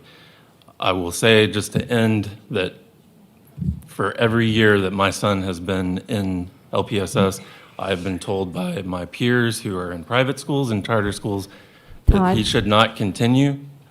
He should have never been in LPSS to begin with. And it is sad to me that I might have to tell them that they were right. Hello. No problem. My name is Vikriti Adhikari. Thank you for allowing me to speak today. I'm sorry. As a parent of a student who has attended the Middlebrook Mandarin Immersion Program since kindergarten, I cannot tell you how much she's loved her school, her teachers. Each grade that she's been through, all have been so wonderful and so passionate about teaching. To discontinue this program would mean that my daughter would no longer be able to attend the school as she's out of zone. The school that she's come to love will no longer educate her. This decision will take the opportunity I thought my daughter would have. And like many have said, she has no other language immersion program choice now. Since learning of this potential decision, my daughter has come crying to me many times. What will happen? I don't want to go to another school. My friends, please tell me, what do I tell her? Board members, please, I request, do not discontinue this wonderful program. Thank you. Next, you can come on up, sir. Good evening. My name is Yazdi. This is tough, I get it. As a parent, I don't have skin in the game because it doesn't impact my child, but I can only imagine what my child would feel. As a communication strategist, I agree with the sentiments of some of the board members and community about having a better delivery. But also as an advocate for years, I get the calls from the voiceless parents, the ones that can't make it to board meetings or didn't get their kids into a magnet program. So I get it. Some things are tough no matter what. It's sad that these things have to happen because things have been ignored for so long. I've been listening all night virtually and felt compelled to drive over here and say something that's not being said. It pains me to hear the tears of the kids. As adults, we have failed them. It's not because of the tough decisions you're making tonight only. Maybe if years ago when promises were made to grow the Chinese immersion pathway to middle instead of staff focusing only on French or running for office for Congress, we wouldn't be here. Through the work I do, I've seen the writing on the wall for many years. I see the legislation coming up Mr. Touchet spoke on. I see the trend of the exodus both with students and with staff over the last 4 years. They call me before they do it. These are tough decisions I don't envy for any of you. Maybe if previous administration or 2 or 3 actually had their ducks in a row, and the previous boards, we wouldn't be here today, and almost half of the zone students at Paul Bro, for example, wouldn't have left. Chad DeZormo made the most important plea. We all need to embrace our schools and do more before we lose our public school system. Amy Trahan made the most important point. We need better communication and more community. Mr. Francis Touchet made the most important statement. We can't sustain this as we have it. The students gave us, though, the most important reminder that this is all about them. We can't have Nick Pugh, Schumacher, Stuller, etc., always take the lead and carry us through it all. We need to help and take it ourselves, too. We need to, as a community, step up. Time. So, thank you. Time. Best of luck. And I think one thing that may be lost You read the public comment, it'll tell you options. It'll tell you there are only 70 students. That's 11 per grade. It'll tell you the cost, and it'll tell you the options for some of your students. And I'll read it when we get to board member comment, but go ahead, sir. My name is Robert Kennedy. This is my two sons, Roy Kennedy and Nicholas Kennedy. Roy Kennedy is in kindergarten in the Mandarin Immersion program, and Nicholas was just accepted into the Mandarin Immersion program about a month ago, and he's looking forward to joining it in the fall. Unfortunately, y'all are looking to discontinue, and I do oppose that completely. I'll be very blunt with y'all. Last year for Roy, we were deciding between two options for schools, ARCA and the Mandarin Immersion program at Middlebrook. We chose a Mandarin Immersion because we felt it was the best for Roy. With that going away, Nicholas received his invitation a few days ago, and depending on how y'all vote tonight, which y'all are very concerned about the charter schools, this should impact y'all a little bit, right? Because y'all been complaining about it all night. We will probably accept it, and as Roy being a sibling, he will jump up on the wait list and be accepted as well, which will probably be our last time joining the LPSS system. I don't want that to happen. I want y'all to continue the immersion program as it is at Middlebrook. If y'all can extend it, phase it out, that's fantastic too. This seems sudden. Roy can't even join an immersion program anymore because of y'all waited till after the lottery to bring this up and discontinue it. It's not okay. Also, the savings that you were pointing out, if it's all teacher salaries, you can make that argument for the entire school system in that if you just fire all the teachers, look how much money you'd have. It just doesn't hold any ground. Thank you, though. Thank you. Please remain on topic. You're either for or against. We don't need to go left or right. My name is Chen Chen, and I'm here to object the proposal to shut down the Mandarin Immersion program. Because the reasons we were given are false, and the school district needs to do a better job than just to give up. Mr. Touchet claimed that there simply aren't enough students, and that's why you propose to neuter the Mandarin Immersion program. I wonder what number you have in mind to consider to be enough. And other than throwing 15 years of effort into the drain, what actions you've taken to help the program grow. As for what number is enough, I'd say that since the Spanish and French program can stay as long as there are 20 students enrolled to the whole K-12 program, maybe the current 68 students in the Mandarin K-5 program is more than sufficient to keep it open. Ever since I found out the Mandarin program here, make no mistake, I looked for it on purpose. I called and emailed staffs about this program, about registration, about what's the next step. I respect the staffs who were patient with me, but I do feel sorry for them because it doesn't need to be so hard.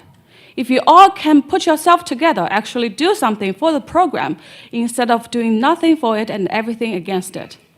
You claim that you will save money from cutting the Mandarin program.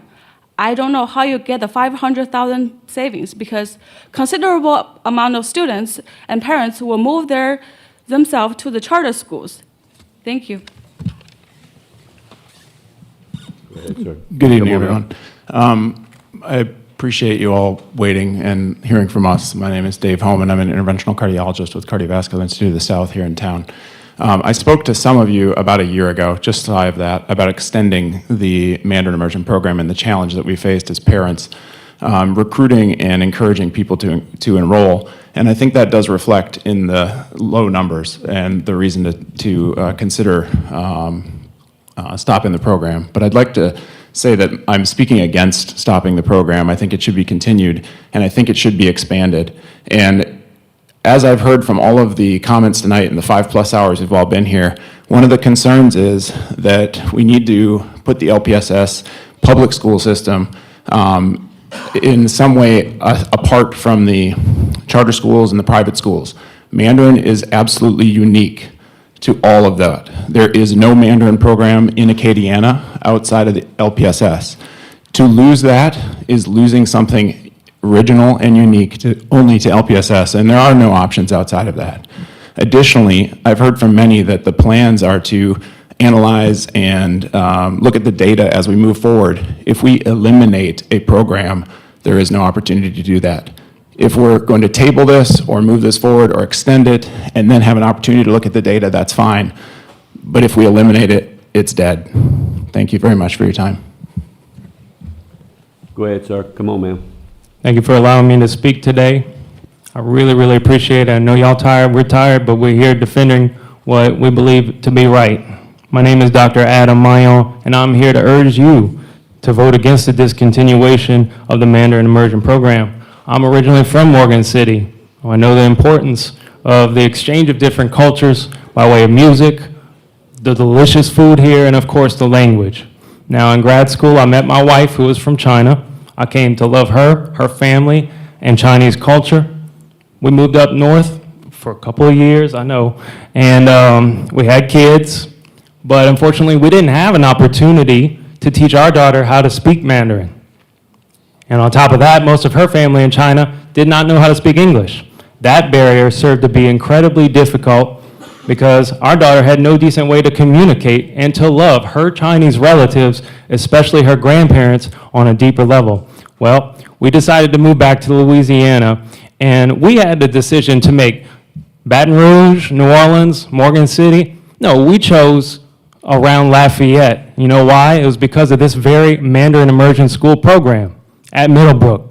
And we were recently ecstatic to learn that our daughter was going to be enrolled in the Mandarin Immersion Program's kindergarten class. But now, with the discontinuation of the program, my daughter will no longer have the same opportunity to learn this language and to truly connect with her own grandparents. You know, now we're kind of discussing moving out of this area, unfortunately, because this language learning opportunity is being ripped from underneath us. I do love the crawfish here, but what has made Lafayette Parish shine for so many years is that strong multicultural feel that brings and that love for one another, no matter who you are or where you come from. Thank you so much. I appreciate your time. Go ahead, ma'am. Come on up. Hi, everyone. My name is Jessica Leonard. I am a parent of 2 children in the Mandarin Immersion Program. We've been in it for 6 years. I currently have a 5th grader and a 2nd grader. Statistically, 3rd grade is a hard year for kids. That is when the transition happens and you watch their scores dip. I do feel that it's unfair to cut the program off abruptly and completely change the way that these kids are learning. They've been in this program for this many years. It seems very unfair to not let them finish this out. LEAP tests are coming up. You're going to pull those kids too and throw them into a brand new environment. New kids, new teachers, new places. It seems like you will watch all of your scores dip dramatically. I ask you to please at least phase us out. We were blindsided by this announcement, and I feel like you at least owe us a few years to phase out our final kids who are in it right now, to be fair to them. I don't believe that you're not going to discontinue the program, as I watched what just happened with Paul Bro, and no amount of tears will persuade you. However, I do ask you to at least do a motion to amend it and keep us and phase us out. Thank you. My name is Belinda Zhuo. I'm from Lafayette Chinese American Association and mother of 3. All my 3 children goes Pablo gift program. 2 of older one also graduated from French Immersion. I'm the beneficiary of the Immersion program in Lafayette school system. I can firsthand experience how this program did to my children, and those emerging program, how just develop them, open their mind and open their hearts, and now they just have a world vision and working in those achieve the high level. Now I'm here to support the Mandarin Immersion program. I want the other parents, future parents and students have the benefit as I did with the French immersion, because that's why how I, in the long time, 15 years ago, involved with this Chinese immersion program established in Lafayette Parish. I think this program went through the baby steps. Now is in the position to grow and to bloom. And just now, last week, I heard those news. You are going to cut this program.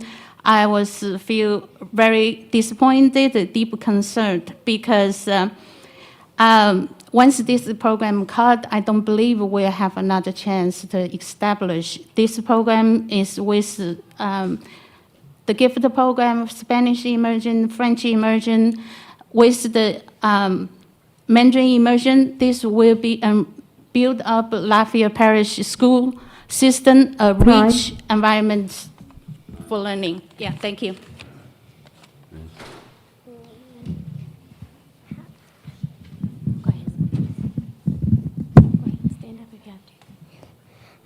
I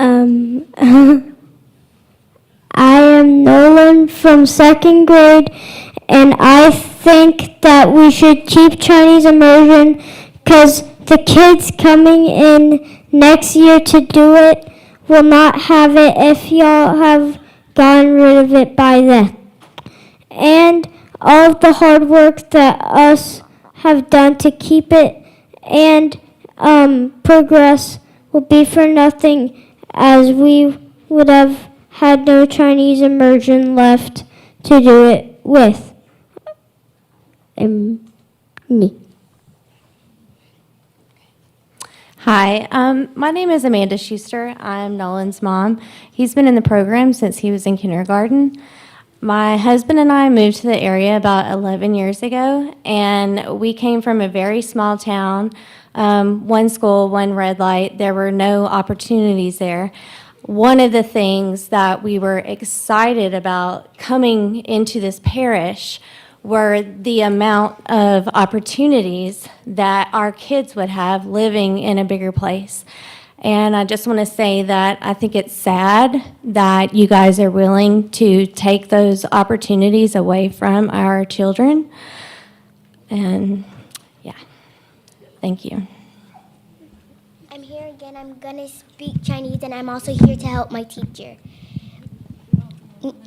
你好，我是中文班3年级，我的老师叫郭老师，和我要问你3个问题：为什么你要关中文班在我们的学校？和我们也要去别的学校 if 你关到我们的中文班，和那个不公平，因为我们快到去5年级，所以为什么你要关我们的中文班？和 May I translate? Yeah, I think I can translate. She said, I have 3 questions. Number 1, why you close the Chinese immersion? And if you close the Chinese immersion, where are we supposed to go? And number 2, we are going to the 5th grade. We must make our Chinese better and better. We don't want to give up like that. 和我们也不要去别的学校，因为我们有好朋友在我们的教室，我们有好的老师，和我们的老师可以帮我们每一年，因为他们一点点知道我们是什么的一样，因为他们以为我们的老师是好朋友，和我们不可以做到 college， 所以我们只有做到5年级的。太长了。She said, we don't want to move to another school. We don't want to move to another program because I don't want to say goodbye to my classmates and I don't want to say goodbye to my teacher. We have a very good teacher and they can help us. They help us a lot.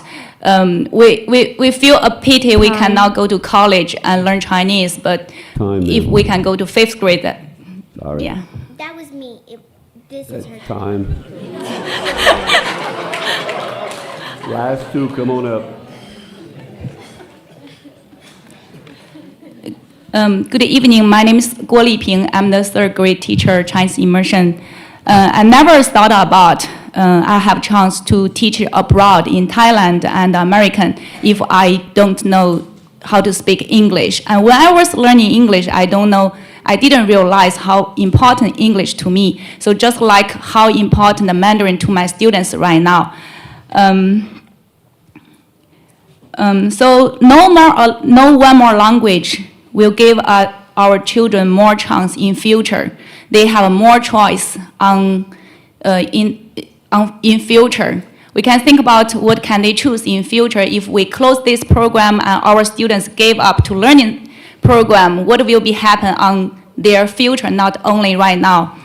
I taught 10 years ago in Alice Boucher, and I realized Chinese immersion and the immersion way to learn language is so awesome. I taught first grade, and the first grade can talk with me in Chinese very fluently. And I realized I learned 10 years English, but my English is not better than their Chinese. So I went back to China, and my husband and me, we opened a language school, and that is English immersion. We hire English native speaker and teach our children speak English. During the COVID, we lost a lot of money because the students cannot go to the school, cannot pay the tuition, but we still keep the school learning. So it's not about money. The problem of the money, we can solve it. We can fundraiser, and I also can donate some money to our program. It's about the belief of education. It's about the care of our children. It's about the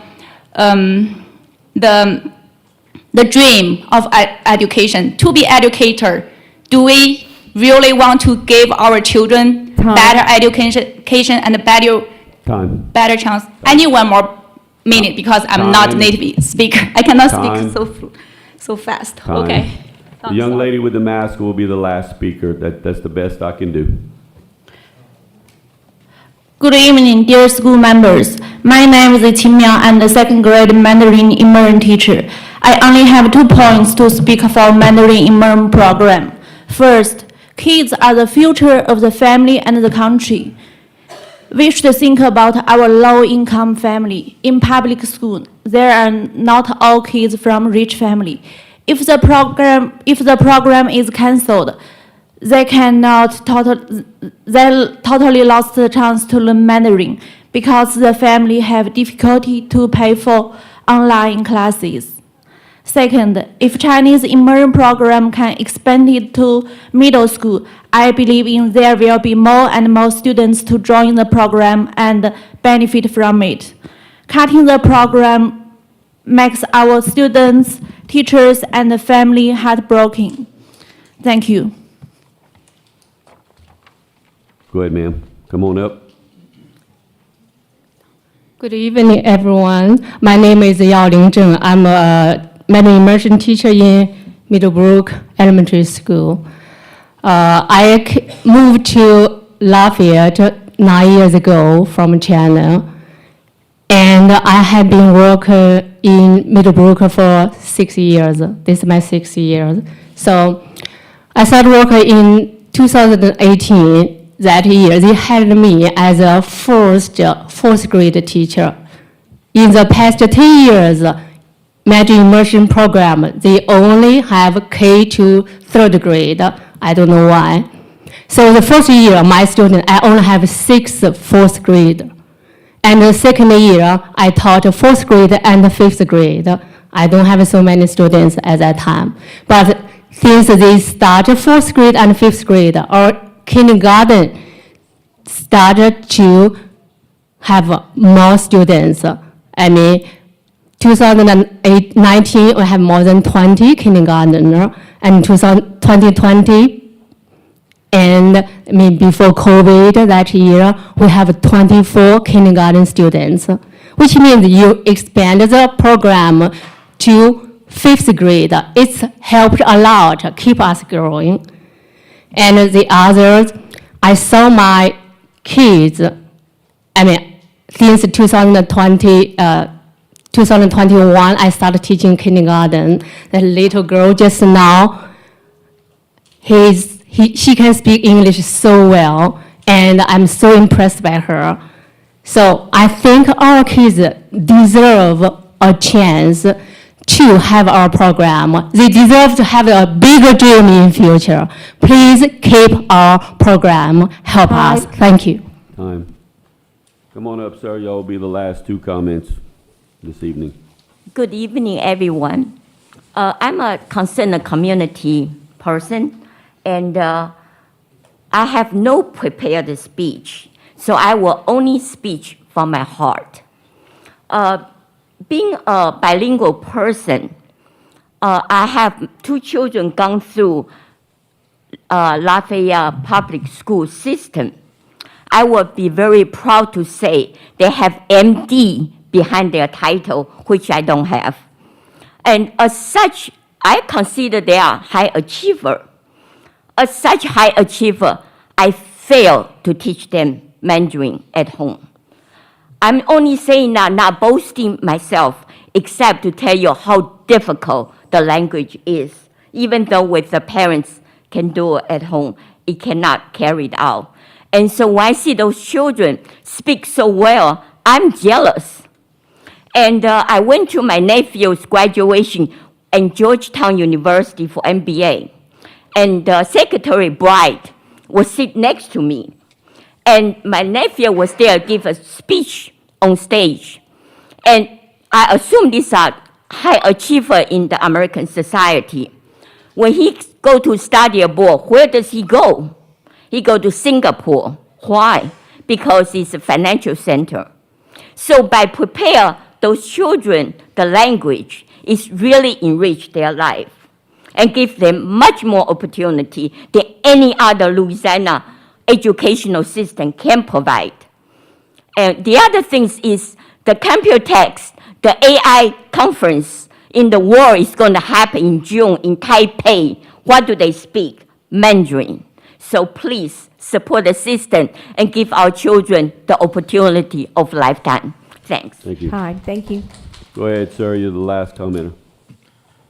All right, y'all. I'll make this quick. So I think with the Chinese immersion program, we're looking at a gold mine, right? And you guys are kind of just ignoring this and throwing this away. Like everybody's been kind of bringing up, right? China is obviously a strategic competitor, but they're also a key economic partner. One of the things we need, right, to keep these public schools funded and open is money. Money comes from economic development, which we tax for property tax, et cetera, right? So having Chinese immersion programs is something that's really cool to show to businesses to say, hey, look, this is a really cool way to come to Louisiana and come to Lafayette. We have Chinese, we have people who speak Mandarin fluidly who can come here and help you. So right off the bat, from just that perspective alone, from policymakers, this seems like a pretty solid choice. I've kind of sat here for the past couple hours, and I've been wondering, what exactly is it that we're doing here? Because every single problem that you have described, whether if it's undercapacity, underperformance, or distance in terms of transportation, every single one of these problems are going to be made worse by the actions that you guys are taking here today. Whether if it's that, whether if it's removing programs, which will decrease overall attendance, which will contribute to undercapacity, which will lower, you're taking away key test scores, right? So that's going to automatically also contribute to lowering performance scores. So you're essentially setting up a school for failure. You're shooting somebody in the foot. And that's kind of like who needs help, right? We're asking for help, and you guys are shooting us in the foot. So I'm asking the school board today, what are you guys doing to help? What are you guys going to do for Paul Bro? I brought up the speech and debate thing earlier from Como because I competed on that team. I stood before here when we were at the old office. We never received funding from y'all. We went to nationals on ourselves, fundraising, thousands of dollars, picking up money from us to go to compete. Those are the programs we need, and that's what we need to be funding to improve overall these problems you're addressing. First warning. All right, public comment has ended. You were way off base. Public comment has ended. Board comment? One word. Board comment? Yeah, Mr. Superintendent. Public comment is over. We've heard enough. Thank you. Mr. Superintendent, could you tell me a few things, please? First of all, the content that was provided to the public and to the school board says that there are less than 70 students currently that participate in this program. Could you please tell me how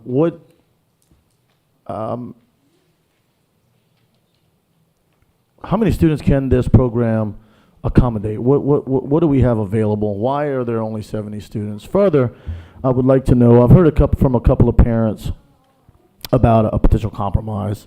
And the only compromise I could see would be a fading out of some sort. So can you speak to those two things for me, please? Yes, Mr. Hidalgo, we have a capacity of 151 students.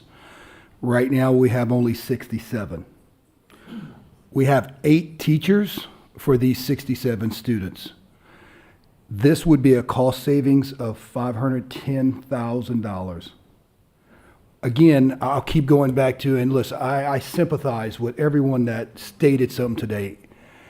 I can't tell you the big picture of what is going on, but there is a bigger picture than this, that next month there will be other issues that we'll be bringing up, and there'll be a different crowd that will be sitting in this audience because of a strait that we have to address. And if we don't address, we're going to be in some really serious situations. So again, this is not to pick on any particular program, but this is not efficiency with the taxpayers' dollars.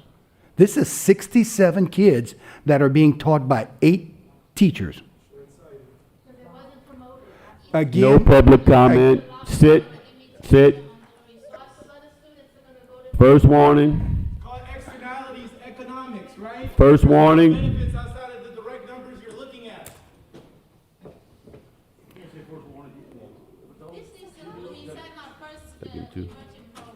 No public comment. This is your first warning. If you get a second, you'll be removed. Please allow me to run this meeting respectfully. Public comment is over. Let the board have their discussion. I let every single one of you speak. Let the board speak. If not, we'll go straight to the vote. I do have that right. the other aspect that you talked about was a phased in, phased out type of program. Again, it's still going to be a costly measure, and it's going to be still something that we have to contend with. So again, this is the board's decision. We brought it to the table because when we start looking at the impacts that are coming on, we have other issues, especially insurance, that we will be dealing with next month. And it will be something of which you're all going to have to contend with that is going to be affecting this general fund. That is the nature of all of these pieces coming together. So again, board members, this is your decision. This is where you guys need to kind of make these decisions because you control this budget. The facts don't lie. And again, I will tell you, down the road, there will be serious other decisions that have to be made by this board, and there will be a different crowd in here. And it has to be made, or else we're going to be upside down. We'll be laying off employees. We'll be doing a lot of different things. Because I'll say, this go ahead and continue right here. We're going to have to find this money. And if we have to find it, we'll have to start looking at how we actually reduce staff.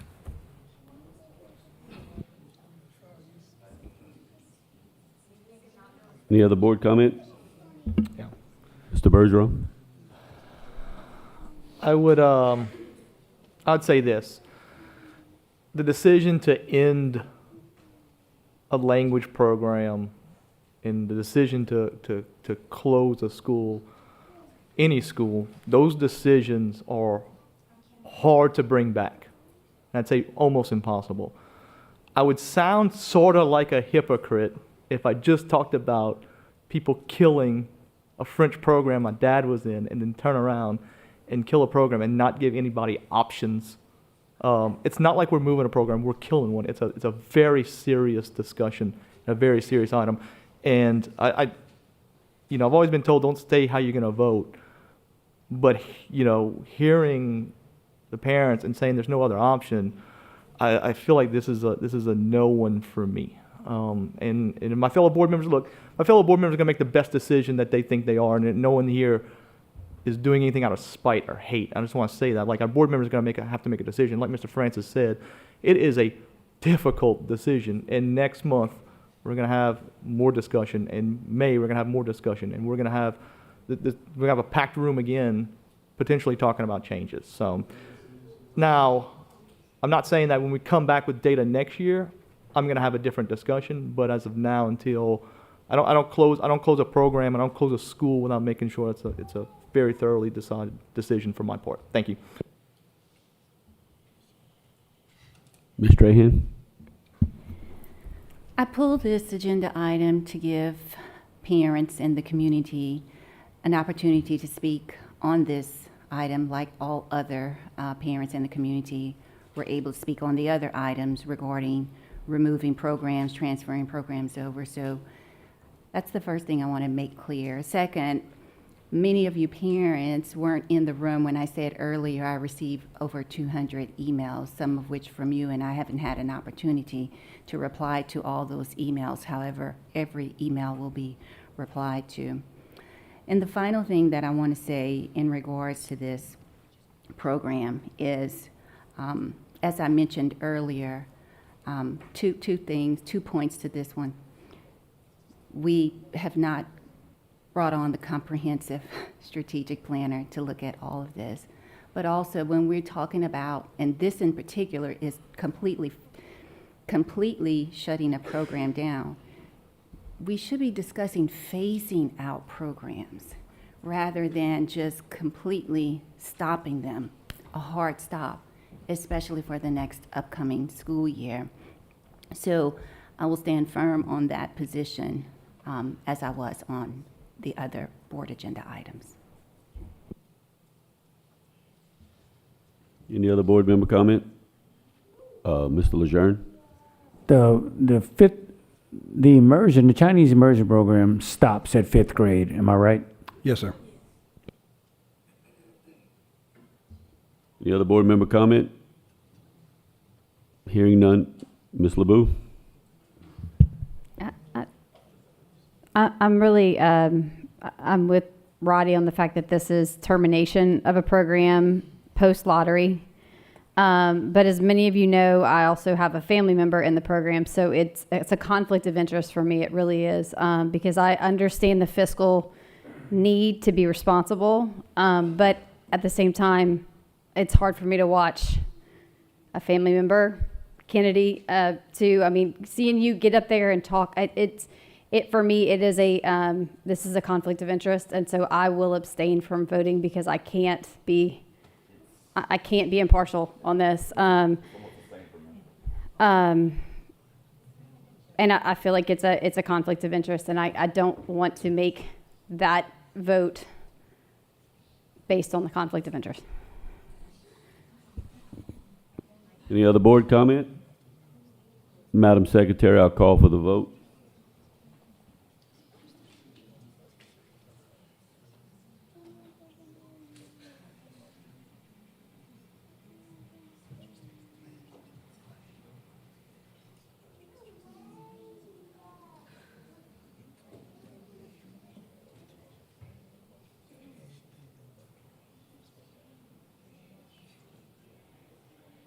Four for, 3 against, and 2 abstain. Motion carries, huh?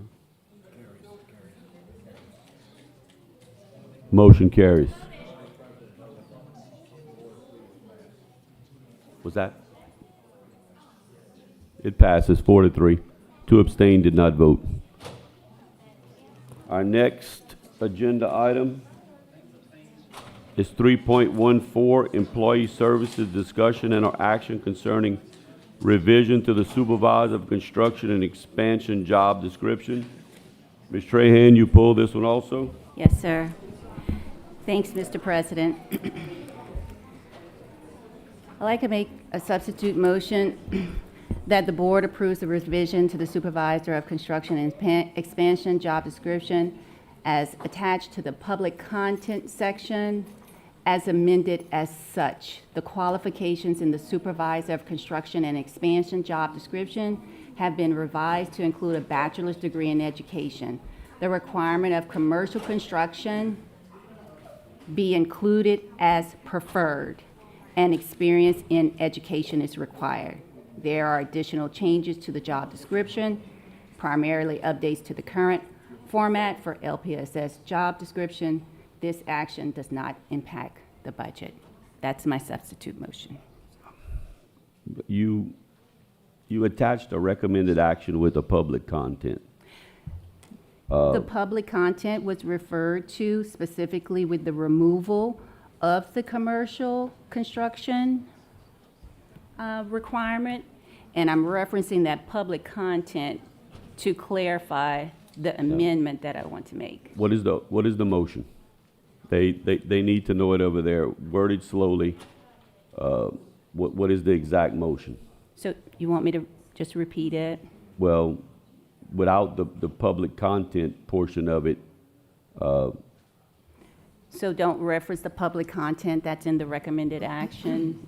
Okay, so that the substitute motion is that the board approve the revision to the supervisor of construction expansion job description with the amendment as such, the job description amended as such, to include commercial building construction as a requirement, that it would be preferred. So right now, we're completely removing that. correct. And I'm saying leave it in there, but as a preferred requirement. Because this job description, this position, is dealing with all of our facilities, all of our buildings. I don't think it's a good idea to remove that. It was in there originally, but now we're removing it out. So I'm saying leave it in there, but put the wording preferred as well.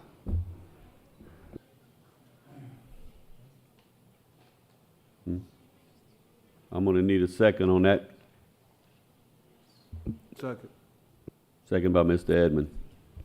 I'd like to make a substitute motion. Okay. Seems to be the trend tonight. Go ahead. I make a motion that the board approves the revisions to the supervisor of construction and expansion job description as attached to the public content section of this agenda item. We have a second? I second it. Mr. Lejeune. Okay, we have a substitute motion on the floor that the board approves the revision of the supervisor of construction expansion job description as attached to the public content section of this agenda. Ms. Mason made the motion. Mr. Lejeune seconded it. Do we have any public comment? Have any board member comment? Madam Secretary, I'll call for the vote.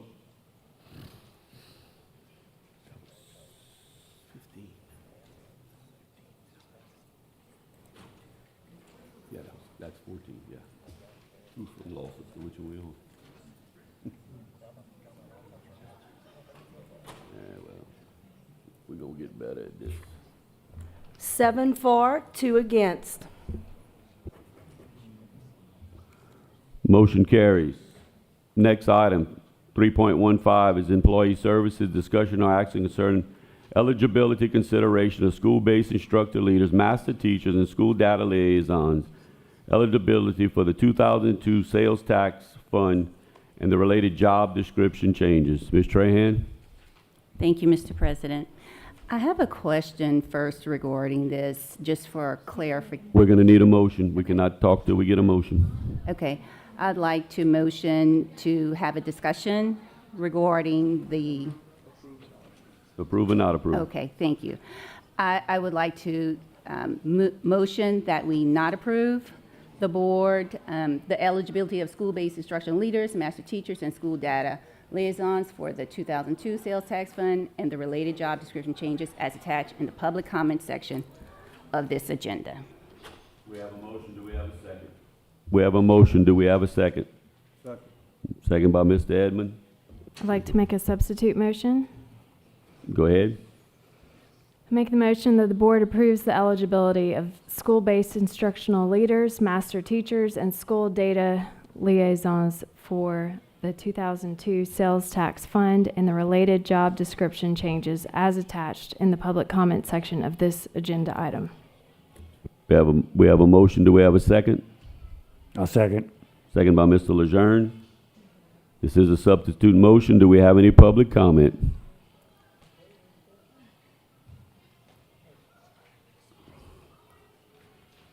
Ms. Gardner, with so many few people here, we'll go back to the 3-minute rule. Yes. Rudy Espinoza, LPA board, former president of LPA, teacher, Lafayette High. As I stated before, well, before I make any comments about this, my opposition to this item. my opposition to this item has nothing to do with the value of these employees, their needs for funding, their needs for supplemental funding.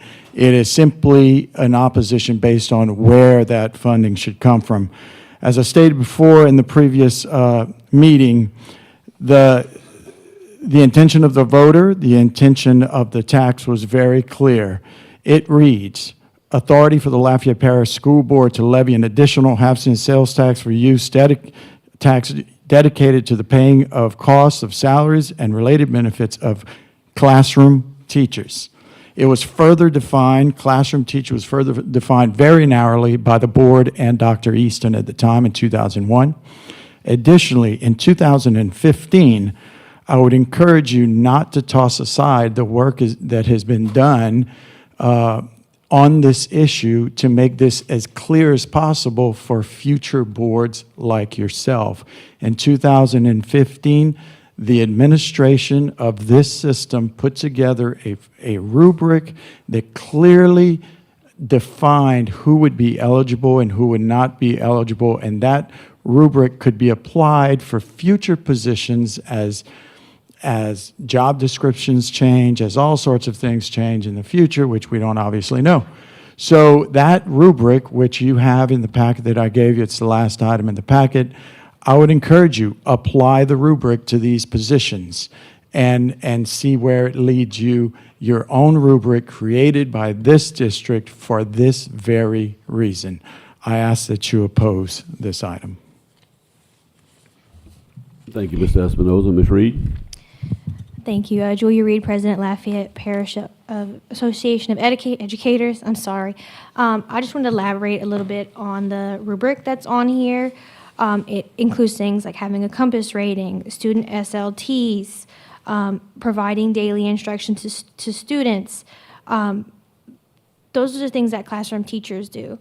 And again, I want to echo everybody, it is not our position that you should not give some sort of supplement or raise to instructional leaders, master teachers, and data analysts. We support every educator in every position. However, classroom teachers meet most of the criteria that are on this, they do not meet most of the criteria that are on this rubric. Those positions, which has previously been used. Furthermore, like we said earlier, that this is one of the few vehicles we have locally for teacher raises. When we spoke to many of you during election season, you told us that educator pay was very important to you. And so far, we haven't seen a lot of that in this agenda, and I know it's early in the budget season, but educators, by and far, the biggest, are support staff and teachers, okay? So it's going to be much cheaper to give those to the general fund, to give, if you're going to give something from the general fund, to give it from there. And I hope that you took away from this how important teachers are when you heard all those beautiful little people get up here and talk. Their parents and their teachers made that happen. Those little wonderful immersion students, they made that happen. I personally want a raise for my child's teachers at Myrtle Place. He's in French immersion. Especially with a lot of the sadness that's happening on here. If you're taking money, potential money, away from teachers, I can't tell you how upset many of them are right now, and you're going to upset them further. And they are already texting me saying, I'm going to look for a job somewhere else. I don't want them to leave. I don't think you understand how hard it is on the kids. You are not going to be at school tomorrow when they are crying. Their teachers will. They deserve this money. They're the ones that catch the brunt of everything. From the 2002 sales tax that is supposed to be for classroom teachers. If you want to give a raise to the other employees, please take it from somewhere else. Dr. Downs? Yes, sir. Thank you all for being here tonight. for staying late. I'm John Downs, principal of J. Wallace James Arts and Technology Magnet Academy, and I also represent our Principals Association. Our Principals Association, we represent, I think we have just one holdout that will hopefully not hold out too much longer, and we are in favor of some type of permanent compensation for our instructional leaders, our data liaisons, and our master teachers. They are, mine is the heart of our school. I couldn't do the job. We couldn't do the job without ours, so they're just very important, and they just need something permanent, whether that's the 2002 sales tax or something from the general fund. And thank you again for your time.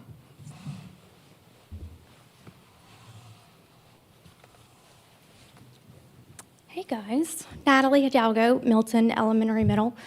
So I am actually in favor of adding the ILs and the MTs into the 2002 sales tax. Our ILs work 10 times harder than we do as educators, and their workload is much higher than ours. I don't know how they do it.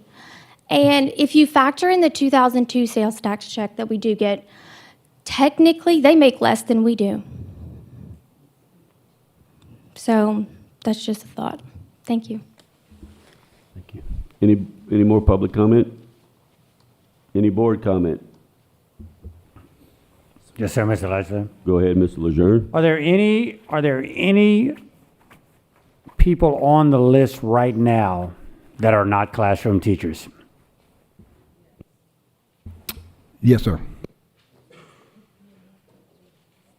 And if the rubric was followed at that point, how are they on there?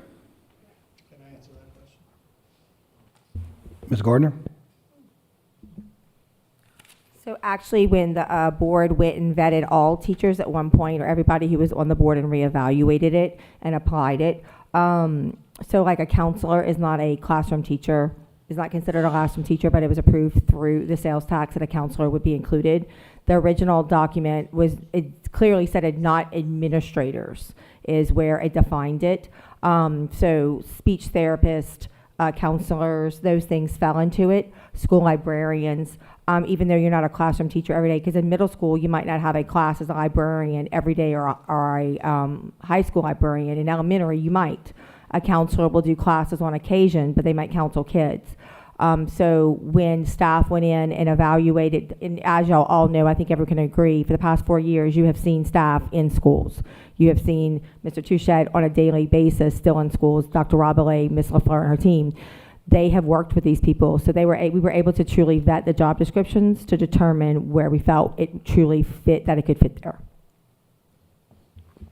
So on the job descriptions of these people, do they directly impact instruction on each campus that they're assigned to? Yes, sir.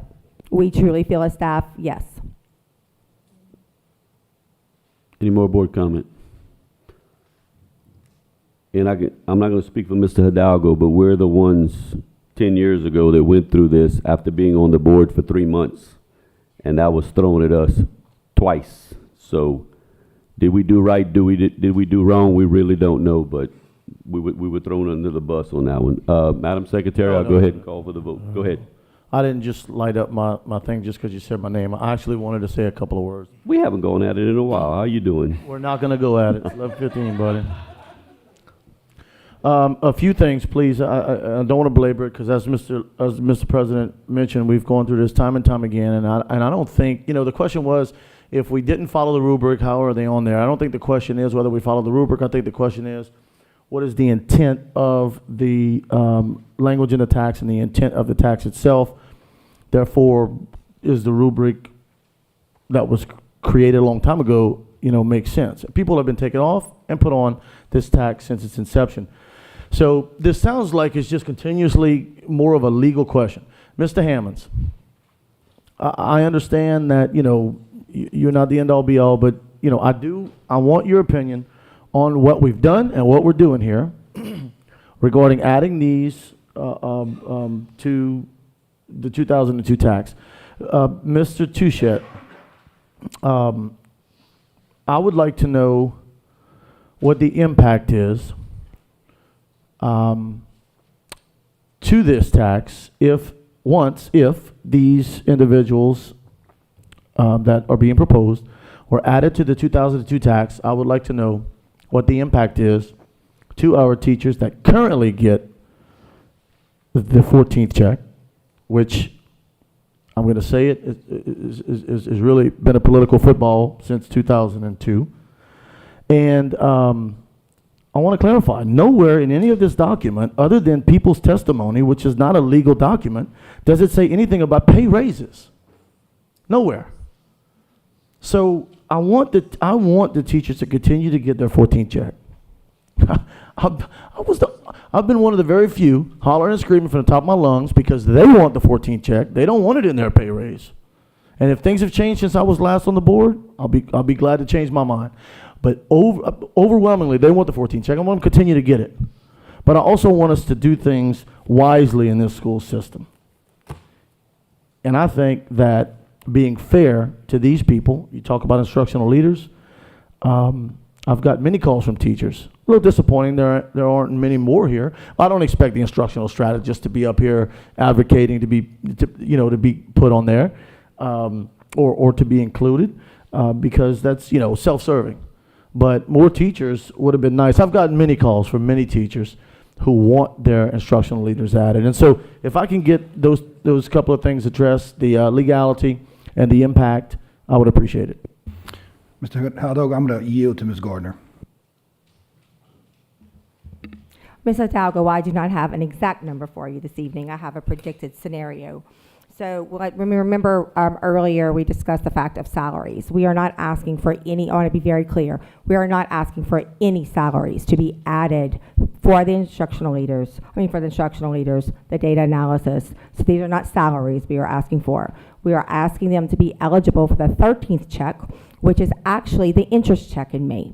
So we're not even asking, because there is no true 14th check, it is when the reserve is large enough to be paid out. So we're asking for the 13th check, just the eligibility for when you're available to pay out the interest and the reserve.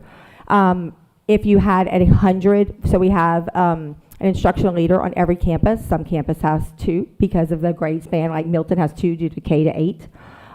So with that number, with a minimal amount of data analysis, we are looking at less than 100 people. I think it's an estimate of about 75 that would have received the $2,800 payout in 2023. So you are looking at less than $250,000 as an impact last year by adding this to these groups of people. A $250,000 impact on how many millions? A lot. So what is the impact to a teacher? What is the impact to a Mr. President, I appreciate you let me. What is the impact to, what would have been the impact to a teacher who receives the 2002 14th check this past year had those 75 positions been added as you just described? I don't have that, but I'd tell you what I do have. I do have this evening when you added in your budget and you added the 18 teachers to it. So remember full salary. So we're not even talking full salaries. We're talking about just a check. It would have been less than, it would have been about $325 difference by adding the salaries. So we are probably talking maybe about $50 difference, if that. Good, Mr. Hidalgo. Oh, Mr. Hammonds? Well, let me begin by saying, of course, I wasn't here in 2001. I probably was somewhere, but I wasn't here. With regard to this tax proposition, as Ms. Gardner has just provided it to me, it calls for, it's entitled Classroom Teacher Sales Tax Proposition. And it indicates in both its summary and in its substance that it is for the benefit of salaries and related benefits of classroom teachers and the establishment of a teacher salary reserve fund. Now, the general rule for interpretation of a proposition is going to be usual use of language. So the issue is going to be what's the interpretation or the definition of a classroom teacher. And I sound like I'm talking around the world here because I am. In Louisiana law, a teacher is defined in at least 4 different locations. And in each of the 4 locations, each of the 4 locations is defined differently. So what the definition of a teacher is in itself problematic.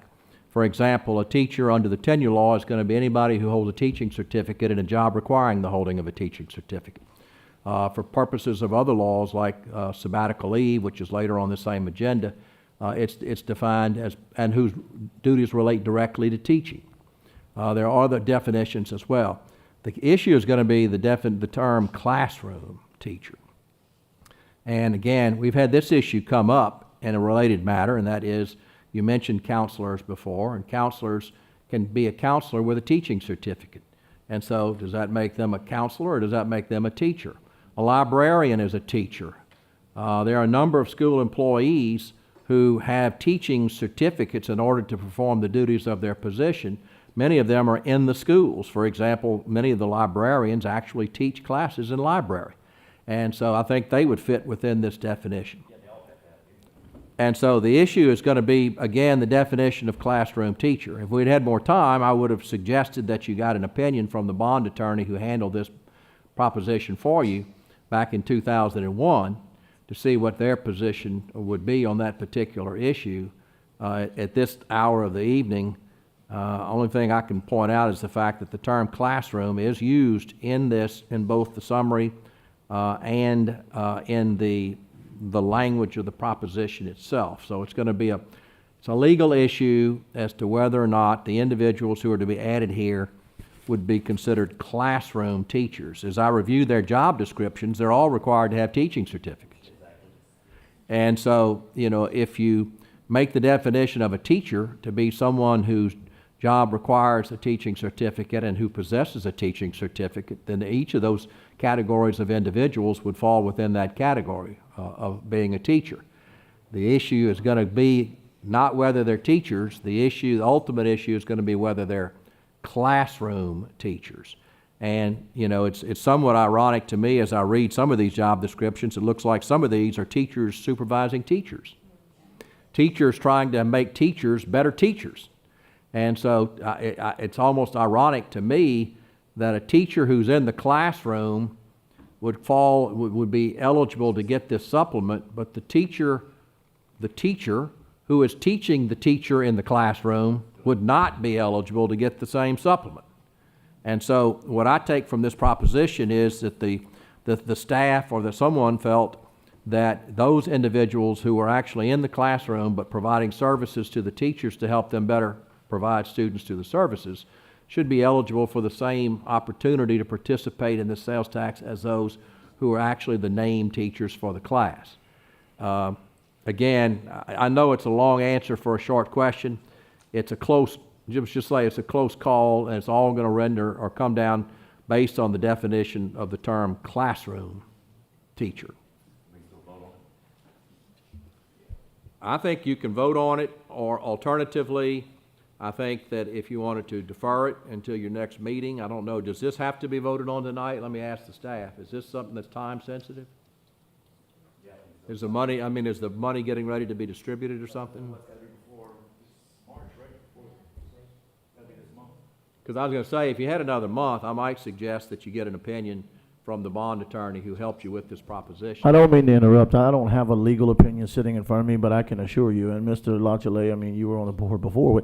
We've consulted with this bond attorney or the firm several times on this, and I guess what we need to do is we need to have a plaque on the wall with his opinion, because you know this just continues to come up. So I'm in favor of the measure. I believe in what these good people do in the school system, and I appreciate the feedback. Thank you. Thank you. There's no more board comment. I'll call for the vote.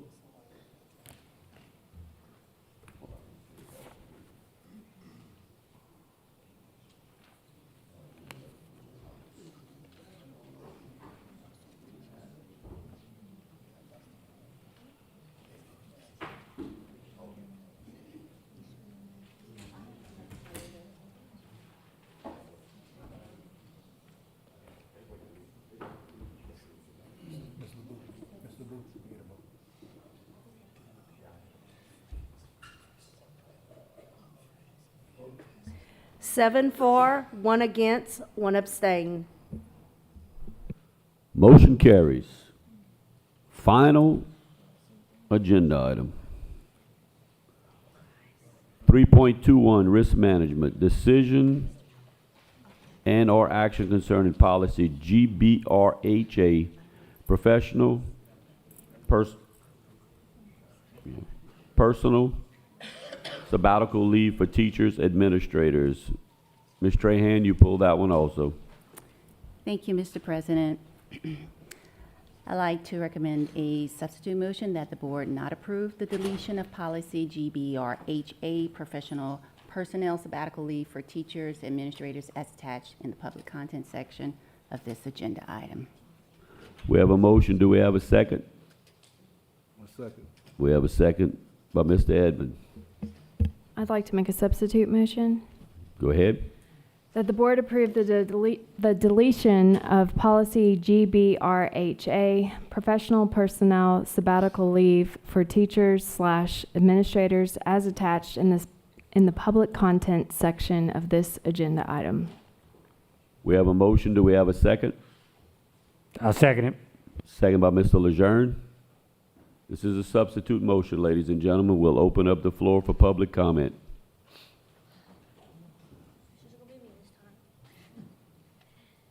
So, Julia Reed, Lafayette Parish Association of Educators. We sought an opinion from our state attorney, Brian Blackwell, and currently in statute there is a requirement still that teachers be offered the opportunity to apply for sabbatical leave. Now, that doesn't mean that you have to approve it. And in fact, in common practice recently, most teachers have not been approved or even been made aware of the fact that they could apply for this. But eliminating it is just going to confuse the issue and make it harder for people to try to access this. And again, y'all have had to make a lot of hard decisions, and I know you're going to have a lot more hard decisions to make too. I understand that. This is a small, tiny way. Keep this just on the books. You don't have to use it. He could say no to everybody. You could say no to everybody. But leave them the opportunity, because one day, what if we fix the problem? I went to school to get a master's degree to become a school librarian. I went 20 to 30 hours on the side while currently serving as LPAE president and currently serving as a school teacher. It was extremely difficult. It was extremely expensive, and it was extremely hard on my family. How amazing would it have been to have that 65% pay while I pursued something so I could become a better educator? Because you only have to get 18 credit hours to become a school librarian, but all the data shows that a school librarian who holds a master's degree is more effective. Counselors need master's degrees. Social workers need master's degrees. Administrators need master's degrees. Allowing them the opportunity or the future opportunity, a way to show them you are invested in their development. Because when you invest in your employees, they invest in you. Teachers and administrators are, again, those are the ones on campus all day with the kids. Allow them the opportunity to utilize this policy, or not, but at least have it as an option. Have it as an option. It doesn't cost you a penny to leave it on the books. I can't understand why that you would want to take it off. And again, hurt and anger them. And I'm personally hurt and angered by it. Because they're not going to, the pay is important, but they're not going to continue to come back when you make them feel like they're not important, when they pour their heart and souls into these kids, even if you don't always see it when you go to their classroom. Even if it doesn't always show up in test scores. I worked at a school where we had the poster on the wall that said you water bamboo for like 30 years before it grows. And kids are like that sometimes too. So please have some consideration for your staff. This is not going to cost you a penny to keep it. Any more public comment? Any board comment? Madam Secretary, I'll call for the vote.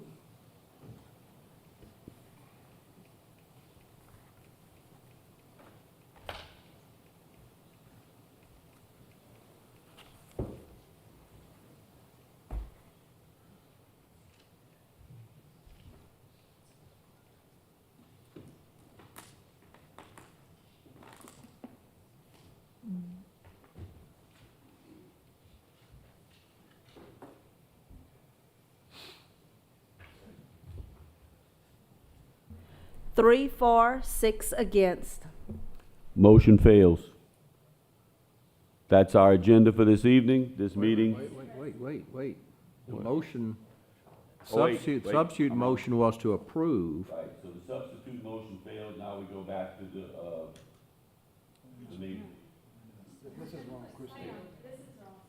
Christie, they had a substitute motion up. That the board approved. Oh. Yeah, they wanted to delete it and it failed the meeting. Yeah. Kept it. It didn't fail. The motion failed. Correct. That's the substitute motion, now we have to go back to the main motion. No, that is. That's the main motion. No, that's hers, Hannah, Ms. Strahan made the motion. Oh. Oh, man. Substitute motion. Okay, this motion has failed. Now that the substitute motion fails, we're gonna go back to the original motion, which was to not approve, which we're gonna revote, and it's probably gonna still come out 6-3. But is there any public comment? Any board comment? Madam Secretary, could you put up the first motion, please?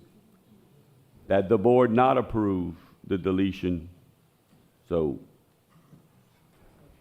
if you don't want to delete it, vote yes. If you want to delete it, vote no. That's my job, people. I've been up 21 and a half hours, and I can still think. So I call. Yes, that's what I said. You said no. Oh, no. That the board not approve the deletion of policy GBR-HA professional, personal sabbatical leave for teachers, administrators as attached in the public content section of this agenda item. So I'll call for the vote. If you vote yes, you agree with this and it won't be deleted. If you vote no, I don't know what'll happen. I'm voting. Then you have How about everybody just vote yes and we get out of here? That the board not- 3 to 6. Wait, It's gonna pass. wait, I need some clarity, okay? I need some clarity. Huh? Yes. For you to pass yours, Ms. Trahan, it's yes. Yes. Okay. And I have one thing before you bang that gavel. We don't have open comment or anything. I have to end it when the Robert rules. Well, So- misspoke. 7 for, 2 against. No comments even from us?